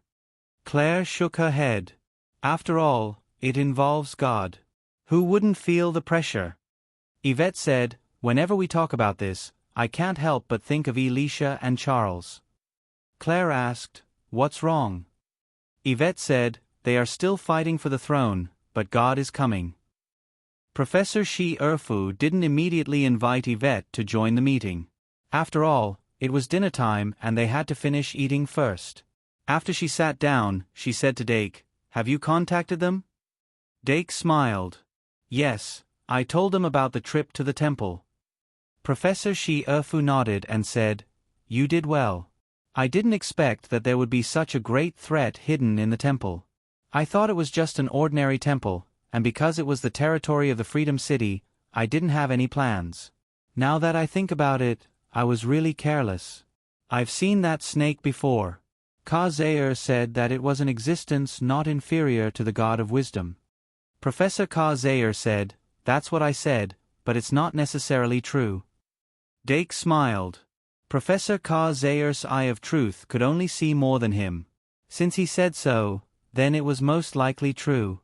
However, he still raised his doubts. But there was no divinity in the snake's remains. Professor Ka-Zayer said, "The divinity you speak of is actually the remnant of the god's soul. Most gods will leave a remnant of their soul in the statue in the temple. As they die, the remnant of their soul withers, and the last thing left is the divinity." Dake frowned. Then shouldn't there be more divinity in the corpse of a god? Professor Ka-Zayer said, "I heard Lily mention this question. She said that you once guessed that the sun-devouring divine lion and the moon-devouring divine wolf became gods by absorbing the divine power of that giant snake. I think you're right. The remnant divinity in the remains should have been absorbed by them. Of course, it's also possible that the divine soul of that giant snake has truly disappeared without a trace. Although gods are always reincarnating and dying, after every twilight of the gods, there are always gods whose names disappear forever. Or maybe it's one of them." Dake couldn't help but say, if it's the latter, does it mean that no matter what method is used, it's impossible to reassemble its divine soul? Professor Ka-Zayer said, "That's right." Dake said, "That's a pity." Professor Ka-Zayer smiled and said, "It's a pity that it didn't leave behind a trace of divinity. Otherwise, if the oil snake absorbed it, it might have immediately become a god." Dake said, "That oil snake has already taken half a step toward becoming a god." Professor Ka-Zayer nodded and said, "Half a step to becoming a god." Then he turned to Aurora and said, "I've already learned from Li that you had a dream. Since that oil snake is close to you, I'll try my best to help you subdue it and help it become a god. We can't take something from the Freedom Capital for nothing. Let's use this condition to exchange for the remains of that giant snake and the two halves of the god statue." Aurora thanked him repeatedly. She knew that this was already a dream that she couldn't get. But Professor Ka-Zayer said, "But we have more important things to do, so we'll have to postpone that matter. Now we can only make an empty promise." Since Professor Ka-Zayer said so, there definitely won't be a problem. Dake took the opportunity to say, "Also, since Professor already knows about the moon god, can you help us see how to make a tool that can extract and store divinity after you're done with your work?" Professor Ka-Zayer smiled and said, "Of course. In fact, I've been researching topics related to divine power during this time. If we use the method of making a shield, we should be able to make a container that meets your requirements." Dake couldn't help but say, "Thank you, Professor." Professor Ka-Zayer shook his head and said with a smile, "We should be the ones saying thank you. Come, let's eat. It'll get cold if we don't eat." With that said, he took the lead to eat. Everyone present had fought the Demon King together, so they naturally didn't feel restrained. After this dinner, everyone had a better understanding of what they had experienced, and the party finally entered the main topic. Professor Shi-Erfu asked Eve to cast the consonant spell projection. Yalvet and Claire joined the party. "The update is late. I'll write another chapter tomorrow morning."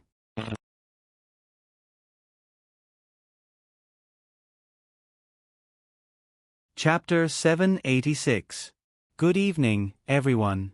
I'd like to say that everyone here is a treasure. Ha ha ha. Yalvet's cold joke was horrifying. Claire's originally flower-like smile suddenly froze, and she became expressionless. Irene's mouth twitched, and she almost cut off the projection. Dake resisted the urge to cover his face and said, "Good evening, Mom. Do you see the girl next to Professor Ka-Zayer? That's the god of wisdom, Ergony." Yalvet blinked. She had seen the girl through the projection before, but now she wanted to ease the atmosphere, so she said, "So that's the god of wisdom? I thought she was your sister." There was an awkward silence again. Ahem. Professor Shi-Erfu cleared his throat and finally stood up. She walked to Eve and said, "I think everyone here. Everyone should have a good understanding of what we're doing now. Let's cut to the chase. I have a suggestion. In order to deal with the calamity that may come in the future, we'll form a secret organization with us as the initial team. Who's against it? Who's in favor?" "Is that so?" Dake nodded slightly and found that Yalvet and Claire in the projection had a look of understanding. Remember the URL? M. Vipkanshu. 6. In fact, they had indeed reached the stage where they should form an official organization. Among everyone present, other than Professor Shi Erfu, Professor Ka Zayer, Professor Midia, and Professor Cheong Si were obviously in the know. The other professors had more or less guessed it. Only Professor Li Li, who didn't think of anything, and Ophelia Blood, who didn't think she was qualified to participate, looked surprised. As for White Gouda, he looked a little confused. Dake heard from Professor Ka Zayer that the frequent experiments involving the soul and consciousness would slow down his thinking. However, after the experiment was successful, he would recover after a period of healing. Professor Stephen Harvey and Sister Carolyn would definitely try to minimize the aftereffects. In short, no one present would object to Professor Shi Erfu's proposal. While Dake was lost in thought, Eve, who was in charge of the projection, raised her trembling hand. Everyone's gazes focused on him. Eve said, "Well, do I have to join too?" Professor Shi Erfu couldn't help but smile. "You're already here. Do you still want to escape?" Eve exclaimed, "Huh." After Eve's demonstration, Angra, who had wanted to say something, tactfully shut his mouth. Of course, the current situation is not something you can oppose just because you want to. Professor Shi Erfu was used to having the final say. However, Dake still raised his hand. When everyone's attention was focused on him, he asked, "Where is the headmaster of ARTI? Will you also join this organization?" He thought that he would definitely get a definite answer. However, Professor Shi Erfu sighed slightly and said the truth. "Cynthia, we lost contact with her." Dake, Mountain of the Gods, Pelopos. Professor Shi Erfu nodded and said, "Yes, the entire team lost contact." "Wait, the headmaster is not here?" White, who was not very smart, suddenly had an idea and asked subconsciously, "Then what about tomorrow's opening ceremony?" Since the establishment of Shang Malian Academy, there has never been an opening ceremony without the headmaster, right? Professor Shi Erfu looked at him strangely, thought for a while, and said, "He was rarely here in the past." White. Professor Shi Erfu comforted him again. "In short, Cynthia is only a saint, not a god. She can't help us solve all our problems. As for her safety, you don't have to worry too much. Her 2 elves are still in the academy. There's nothing wrong with them." Dake nodded to show that he understood. After being in the academy for so long, he had some understanding of the headmaster of ARTI's elves. She was respectfully called a Saint Magus, and had 9 elves. Of course, those elves were not elves, but they were not elemental elves either. They were not even magical elves. If one had to describe them, they should be a kind of magical creature that was between elemental elves and fairies. They had already appeared around the headmaster of ARTI before she became a Saint Magus. The 9 elves were closely related to her and shared her life. No matter how far away they were, they could still maintain contact. This meant that if something happened to the headmaster of ARTI, the elves she left in the academy would also be in trouble. There were 2 elves that she left in the academy most often. One was a griffin, and the other was a sphinx. The headmaster of ARTI would usually use the griffin to disguise herself and then use the sphinx to send messages. These 2 elves must be in good condition now. That griffin spirit might still be diligently memorizing the script. In short, the headmaster of ARTI would not be able to return in a short period of time. It was also impossible for her to join this secret organization for the time being. However, there was still a possibility of her joining in the future. As expected, there were no more voices of opposition. This organization, which only had a framework for the time being, was completed just like that. Professor Shi Erfu said, "First of all, we have to make a clear goal. The purpose of this organization is to deal with the possible revival of the gods in the future, as well as the various incidents caused by the gods. I'm not Cynthia.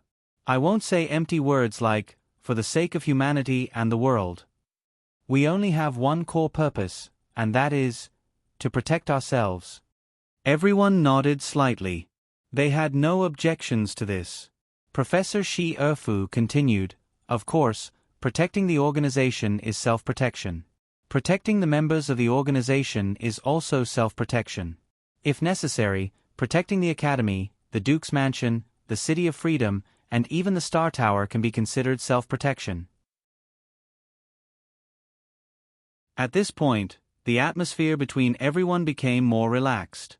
Professor Shi Erfu continued, "Protecting each faction is to ensure that we have the strength to protect ourselves. The future may be very difficult, but we will definitely be able to overcome the difficulties together. Next, we need to confirm the leader of the organization."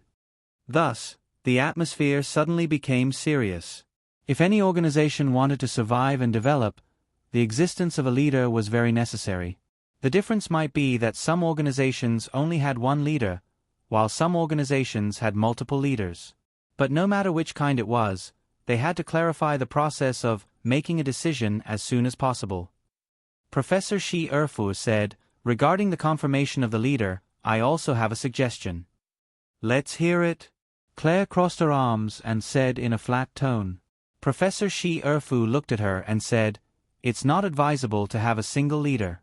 Although having a say can increase the speed and efficiency of issuing orders, the leader's selfishness and mistakes will have a great impact on the organization. Thus, my suggestion is to follow the parliamentary system and elect a leader who can participate in the voting. Of course, this is only my suggestion. If you have other, better, more satisfactory methods, you can say them one by one." Compared to the establishment of the organization, the choice of the leader system and the election of the leader were obviously more important. Everyone began to express their opinions on this point and had a heated discussion. Professor Stephen Harvey was the first to raise an objection. He felt that although the leadership system with many people voting was fair, it would not be able to make a decision at the critical moment. Once there were too many people and the benefits were not distributed, it would become a partisan struggle. Moreover, an organization could not lack a core leader. That would be like a sea of undead without a necromancer, a group without a leader and without control. Therefore, he proposed that no matter what, they had to determine a core leader who could veto and issue mandatory orders at the critical moment. Of course, he did not reject the system of many people voting, so his final proposal was to establish a parliamentary voting system around the core leader. The specific structure was similar to the current political structure of the kingdom. There was a king, but there was also a parliament. Needless to say, Professor Stephen Harvey's proposal was very attractive. Especially for people who were used to the kingdom's political system, it was easier for them to agree with this model. However, if the core leader had too much power, it would affect the implementation of the parliamentary system and make the parliamentary system useless. This was also something that the kingdom's political system had always been criticized for. In history, there had been more than one case where the major members of parliament fought until they came to a decision in the parliament, only to be vetoed by the king. The so-called parliament was more like the king's staff. Once the king acted arbitrarily, the parliament's vote would be meaningless. The main reason for this problem was naturally because most of the kingdom's army was in the hands of the king. At the end of the day, whoever had the biggest fist would have the final say.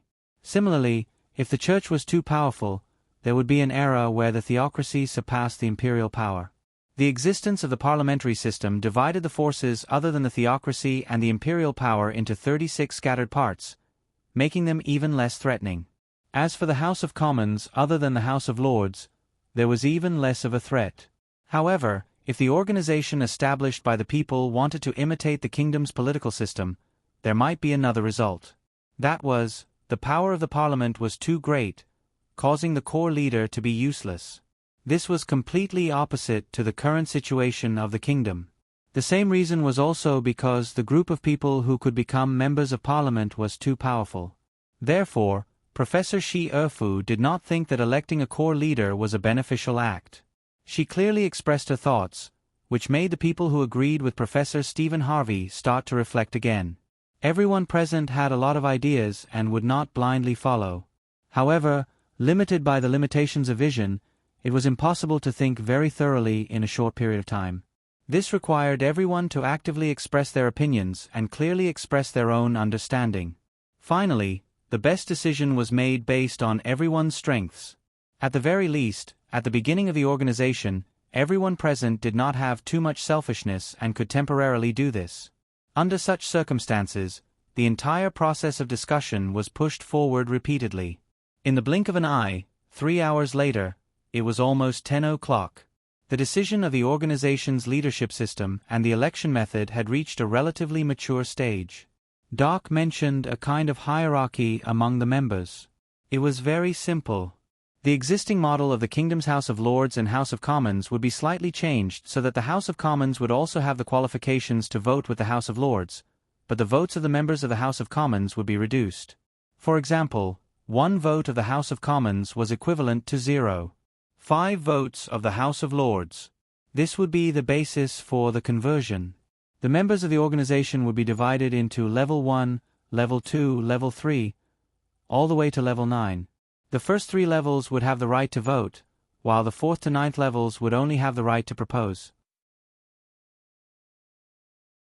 Of course, based on the current scale of the organization, the last 6 levels would not be available, but this was also a preliminary step for the organization's future development. In fact, the first 3 levels would be used. Level 1 members had 6 votes. Level 2 members had 2 votes. Level 3 members had 1 vote. Whether this model was reasonable or not, after Dake proposed it, it received unanimous praise. Therefore, the discussion continued to use this model. The system formed in the end was equivalent to the empty monarch system. First of all, the current political system of the kingdom was indeed not suitable for this organization. However, in the end, everyone agreed on the necessity of a leader. Because almost every organization in the world had a leader, if you did not have a leader, you would be out of place. Moreover, the existence of a leader represented the face of the organization and the image of the organization to the outside world. However, in the current organization, whether it was the Academy or the Valkyrie, they would not be willing to be under someone else. Therefore, this leader could be understood as a pure spokesperson. And the most suitable person to be this spokesperson was currently missing. In short, they first left this position empty and then began to divide the members into different levels. Currently, there were a total of 17 people present, excluding the God of Wisdom, Ergony. These 17 people, as the initial members of the organization, could be roughly divided into 3 factions. 1 was the Academy faction, 1 was the Valkyrie faction, and 1 was the other faction. The Academy faction was Professor Shi Erfu, Professor Ka Zaire, Professor Cheong Si, Professor Li Li, Professor Harvey, and Sister Kal Yen. The Valkyrie faction was Yarvet, Claire, Olga, Angra, Eve, Irene, and Dake. The other factions were Ophelia, Aurora, White, and Professor Mitya. Of course, there were people in each faction, and some of them were not so clearly divided. After a discussion, they experimentally divided the 17 people into different levels. First, they were the first-level members. As the vice-principal of the Shang Malian Academy, Professor Shi Erfu was definitely a first-class member. And as the Valkyrie herself, Yarvet was also a first-class member. Using these 2 people's levels as the basis for the grading. First-level members, Professor Shi Erfu, Yarvet, and Professor Ka Zaire. Second-level members, Professor Cheong Si, Professor Li Li, Claire, Olga, Dake, Professor Mitya, and Sister Kal Yen.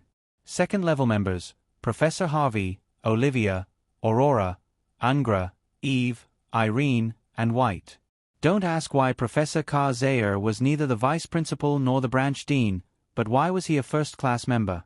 If you ask, you just don't know. In short, the recognition of a first-class member received everyone's approval. And among the second-level members, Professor Cheong Si, Professor Li Li, and Claire's recognition was also unanimously approved. But Professor Mitya and Sister Kal Yen's recognition was at the 3rd level at the beginning. There was also a dispute between Olga and Dake's recognition. First of all, Olga was not well known. She had only played a role in the resurrection of the God of Wisdom. She had almost never participated in the organization's decision-making.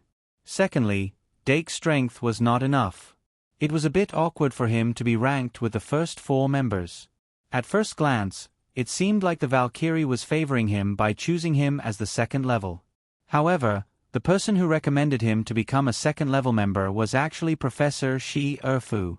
But in this way, Professor Mitya and Sister Kalyen's positions were too low.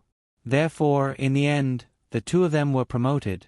In this way, the 7 people in charge of the 7 soul locking spell were all classified as second level and above. Of course, the members' level was not fixed. If the organization wanted to continue to develop, it was necessary to establish a promotion and elimination system. If they were second level now, they could be eliminated to third level. If they were third level now, they could be promoted to second level. However, there would definitely be a large threshold between third level and fourth level. Only those who passed the voting of the top 3 members could enter the organization's upper echelons. But that was a matter for the future. Now that the organization had just been decided, everything was not yet formed. For the time being, there was no intention to recruit new members. 11 p.m. at night. The organization finally had a more complete structure. Everyone looked at each other and heaved a sigh of relief. With a basic structure, the following matters were easier to resolve. First, there was the Lord of Illusions, the leader who was the spokesperson. Principal Aerti should have been the best choice, but she had not joined the organization yet. Moreover, her existence was likely to cause the organization to gradually become hers alone. Even if she herself was virtuous and pure, she would not do that. However, the people below her would slowly become her leader. Therefore, Professor Shi Erfu and Yvette's joint opinion was to elect a new leader. At this time, a certain person who was a professor of the school, a member of the Valkyrie's faction, the future son-in-law of the Freedom City, and a backup disciple of the Star Tower was forced to appear on the stage. Dake stood in front with an awkward expression. He really did not want to take the position of spokesperson. First of all, the existence of this position was very awkward. Secondly, he only wanted to be a spectator. Why don't we talk about the name of the organization first? Dake Dimming cunningly changed the topic. And this change of topic was very successful. Once again, the crowd began to discuss the matter happily. Of course, this year's members had unconsciously become reserved and did not participate in this level of discussion. Professor Li was the most active among them. Although all of her proposals were rejected, she still enjoyed it. Therefore, after a long time, they received a temporary name. Snake of Wisdom. 5,000 chapters. Including last night's, it's already 9,000. Next, I have to go out to do some work. It'll be quite late when I come back to sleep. Update at night, it's at least early in the morning. Don't wait anymore. Sleep early and wake up early is good for your health.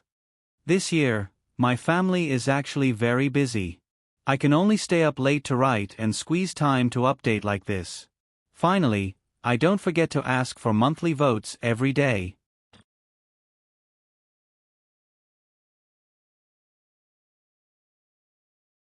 Chapter 787. Snake of Wisdom was the name proposed by Professor Ka Zayer. The word wisdom in Snake of Wisdom came from God of Wisdom. The word snake came from black snake and sun and moon snake. If the 17 people present were the original members of the organization, then God of Wisdom and the 2 snakes were the original gods of the organization. Moon God was Dake's personal item, so it couldn't be counted. On top of that, Wisdom Viper had a literal meaning as well, even if the meaning was removed. Wisdom was the academy, and snake meant secret. It was very compatible with the structure and nature of the organization. Therefore, when everyone was hesitant because of the various names, Professor Ka Zayer proposed Snake of Wisdom. Professor Shi Erfu tried to hold a voting meeting after that. On one hand, it was to rehearse the voting process, and on the other hand, it was to see what everyone thought about the name. In the end, out of the 17 people, 36 voted for the name, and 3 voted against it. Website: https://m Vipkanchu. VIP Snake of Wisdom became the official name of the organization for the time being. After that, Professor Midya used this name as a foundation to quickly draw an organization badge, which received unanimous praise. The badge pattern was a grimoire with a snake wrapped around it. Name, badge, theme, members, system. The basic framework of an organization had been basically set up here. At this time, the time had unknowingly passed midnight. When Midya's badge design is finalized, I will combine it with the door card and create an identity card for everyone. Professor Zayer showed a slightly expectant expression. The back of the identity card will be the organization badge, and the front will be an animal or object. In the future, when we need to communicate secretly, it will be used as a code to call each other. In addition, the identity card will also have some functions that the door card has. For example, you can enter the secret passage or communicate with the owner of the identity card within the barrier of the academy. With the identity card, we can meet in the secret passage. Professor Kazel was talking excitedly, but Dark couldn't help but think of a certain marine church when he heard keywords like secret passage and meeting. The current head of the marine organization, the incarnation of the Marine Biology Research Department, was here. Therefore, White couldn't help but have a strange look on his face. At the end of the meeting, Professor Shi Erfu made a summary of the entire meeting and officially announced the birth of Snake of Wisdom. At this time, they actually didn't put too much thought into this Snake of Wisdom. The whole process of the establishment of the organization was also a bit of a child's play. However, some things couldn't be accomplished just because you were serious. If you weren't serious, you wouldn't be able to accomplish anything. The original members of the Snake of Wisdom were too powerful. In Professor Midya's words, it was as if all the stars in the night sky were gathered here. Even the goddess of fate couldn't look away. This was an organization that was destined to go global and cause everyone to tremble in fear. Good night. Good night. Good night, Sister Irene. Dake said goodbye to the three people in the projection and told Eve to hang up. Then, he waited for Eve to get up and walk out of the room with her. After midnight, the secret stronghold bar became more lively. A few unfamiliar professors sat in front of the bar and drank with each other. There were musical instruments playing in the corner. Occasionally, students would hide in the corner and whisper to each other. No one knew how they got into the bar. When Professor Shi Erfu walked out of the room with everyone, the students' faces turned pale. They quickly got up and ran away. However, Professor Shi Erfu didn't go after them. Tomorrow was the opening ceremony, and there were bound to be students who wanted to let loose. The professors just smiled and didn't care. When they walked out of the bar, the moonlight shined down and illuminated their faces one by one. With a wave of Professor Sylph's hand, the cold wind that came late at night took a detour, and the moonlight on the road rippled like water. On the way back to the castle, the professors gathered together and began to discuss the rules of the Snake of Wisdom. They mainly talked about what must be done and what must not be done. The students followed behind and whispered about their expectations for the organization and their worries for the future. The future was uncertain, and there were many choices. However, there was no escape. After crossing the bridge that led to the pavilion in the middle of the lake, they activated the hub to return to the academy. Then, they walked out of the bridge on the side of the academy and soon arrived in front of the castle. Professor Shi Erfu gave Dake and White a wind elf each and told them that this wind elf would help them pass through the gate. The three students thanked him softly and said good night to the professors. They then entered the castle and spread out. White Gouda walked alone. Dake Dimming had someone accompanying him. The guardian statue in the tower received the wind elf's message and nodded to let them go. The students entered the tower and returned to their dorms. Everything was carried out like water without any ripples. Dake and Aurora separated on the second floor. He quickened his pace and returned to his dorm. Just as he reached the door, someone opened it. Fairy Ibu appeared behind the door with a smile, hiding the little fiend beast that was tied up like a dumpling behind her back. The smile on Dake's face disappeared in an instant. The little demon beast, woo-woo, Dake patted his head and rescued the little demon beast.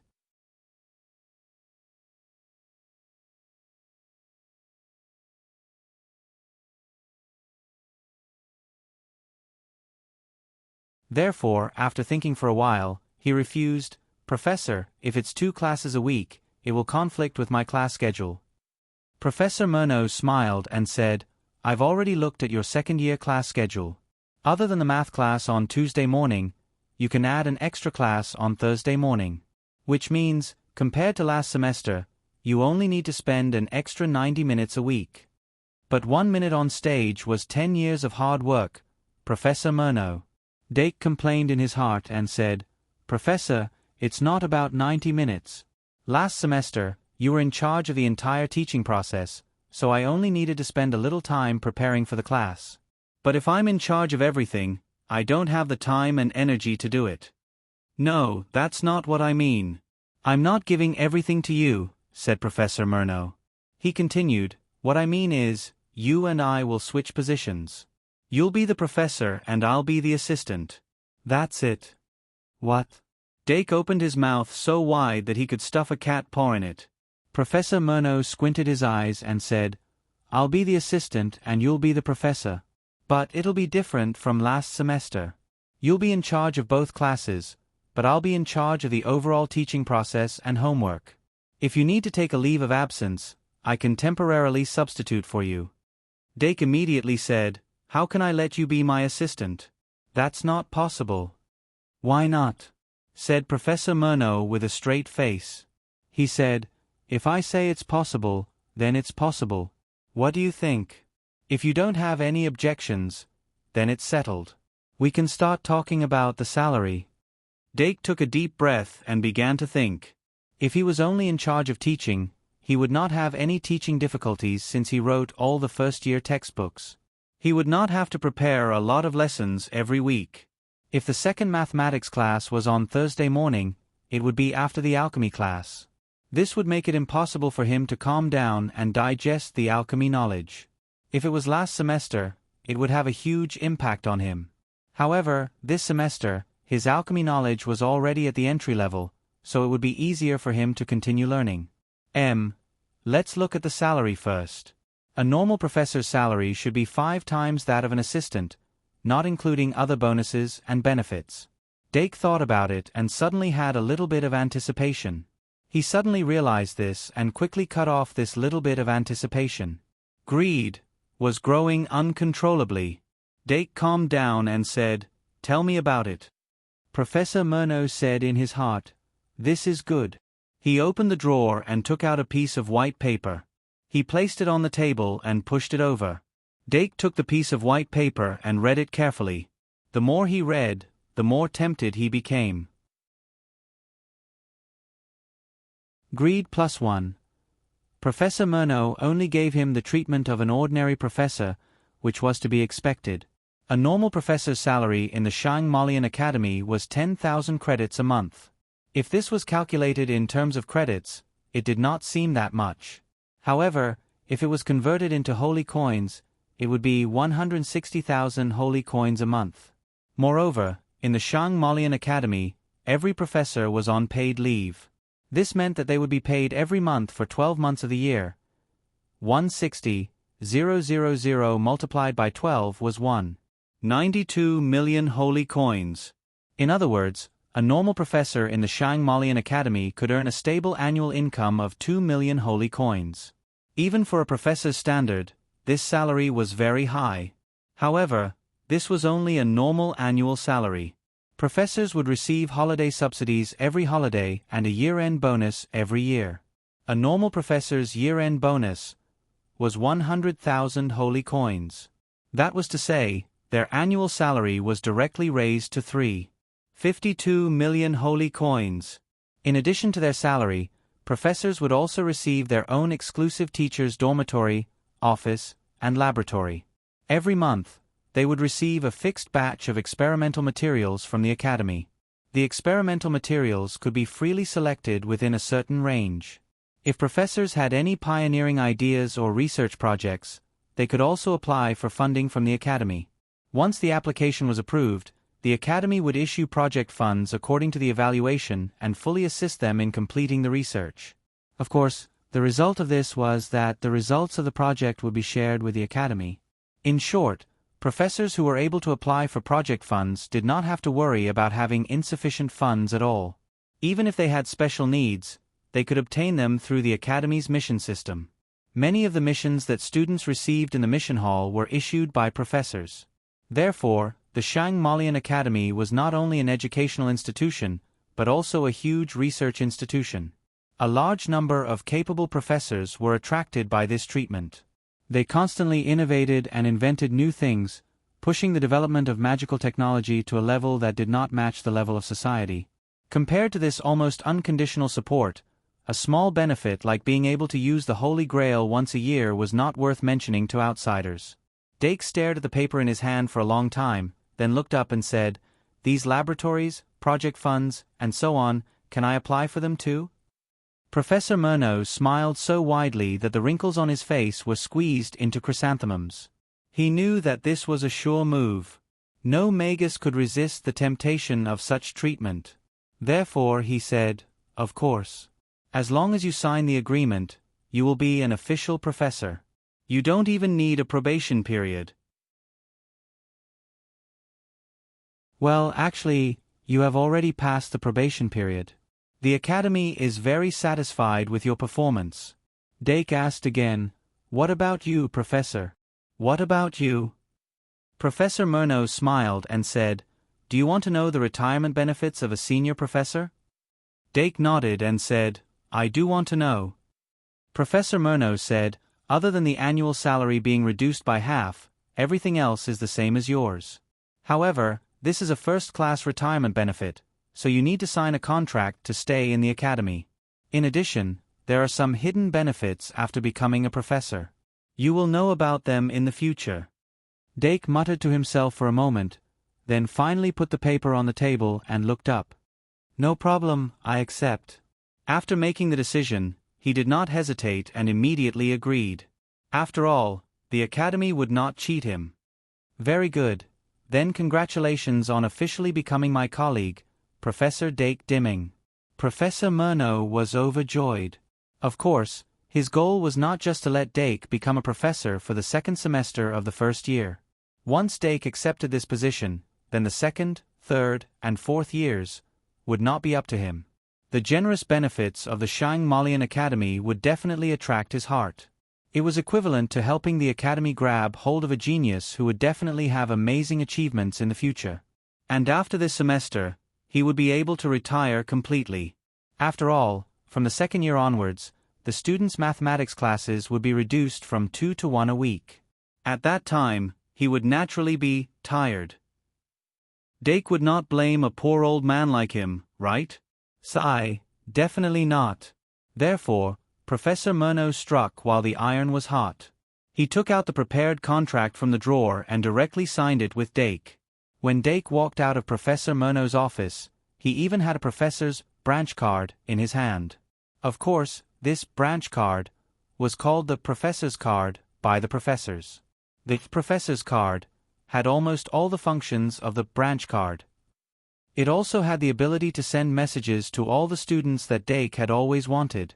Although the student's branch card could only receive and not send messages, and he could not receive messages from the students, it was still a lot more convenient. However, Dake also recently discovered that the professors did not like to use this function. Just like Professor Shi Erfu, he always used the wind spirit to send messages. He thought about it carefully. This was probably because the professor's card's communication function was built on the basis of the school's barrier. The messages sent from the professor's card had to go through the school's barrier network. It was very easy to intercept and did not have much privacy. However, as long as it was not used to send private messages, it was not a big problem. Moreover, there was another benefit in front of him now. This professor's card could also summon a tamed demon. This was obviously going to be a big surprise. With Little Devil Beast and Sub Beast in front of him, Dake was full of expectations for the tamed demon that could be summoned with this professor's card. However, He did not summon it as soon as he left the office. He did not even summon it after returning to the dormitory. Let's wait until after the opening ceremony. He thought so. He would let the new tamed demon be the celebration of the beginning of a new year of study.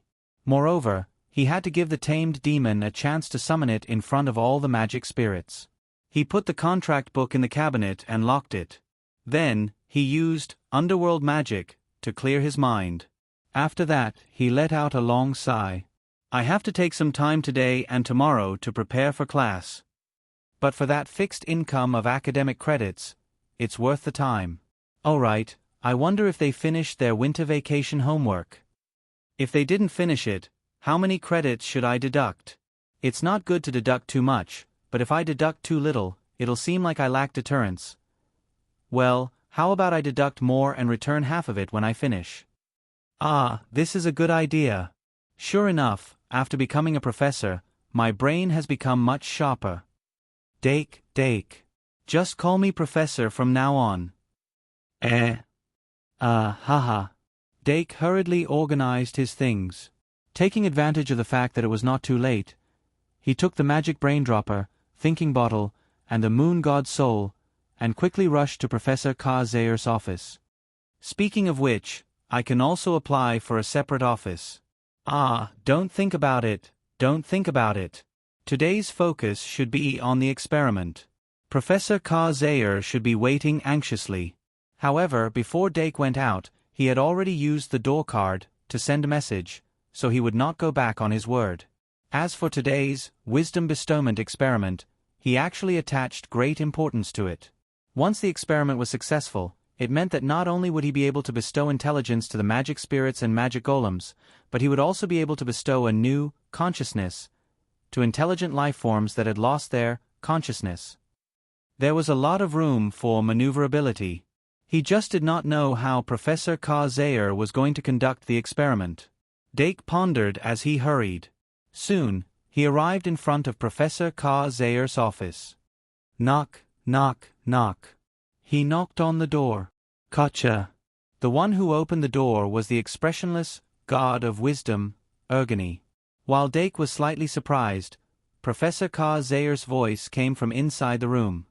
You're finally here, my dimming professor. Ha. Dake walked into the office and nodded at Ergony. He then locked the door and walked inside. Professor, you already know. Of course, Murno has been busy for several days because of this. It's not easy to let a second-year student become an official professor, Professor Zayer said with a smile. From now on, we're colleagues. Dake sighed. Okay then. You already knew, but you kept it from me. That's not very nice of you, Professor. Oh, greater than over equal to understand. Oh. You're tuning in to the Narrate and Escape YouTube channel. Don't forget to subscribe and join us on this journey to catch the most captivating stories.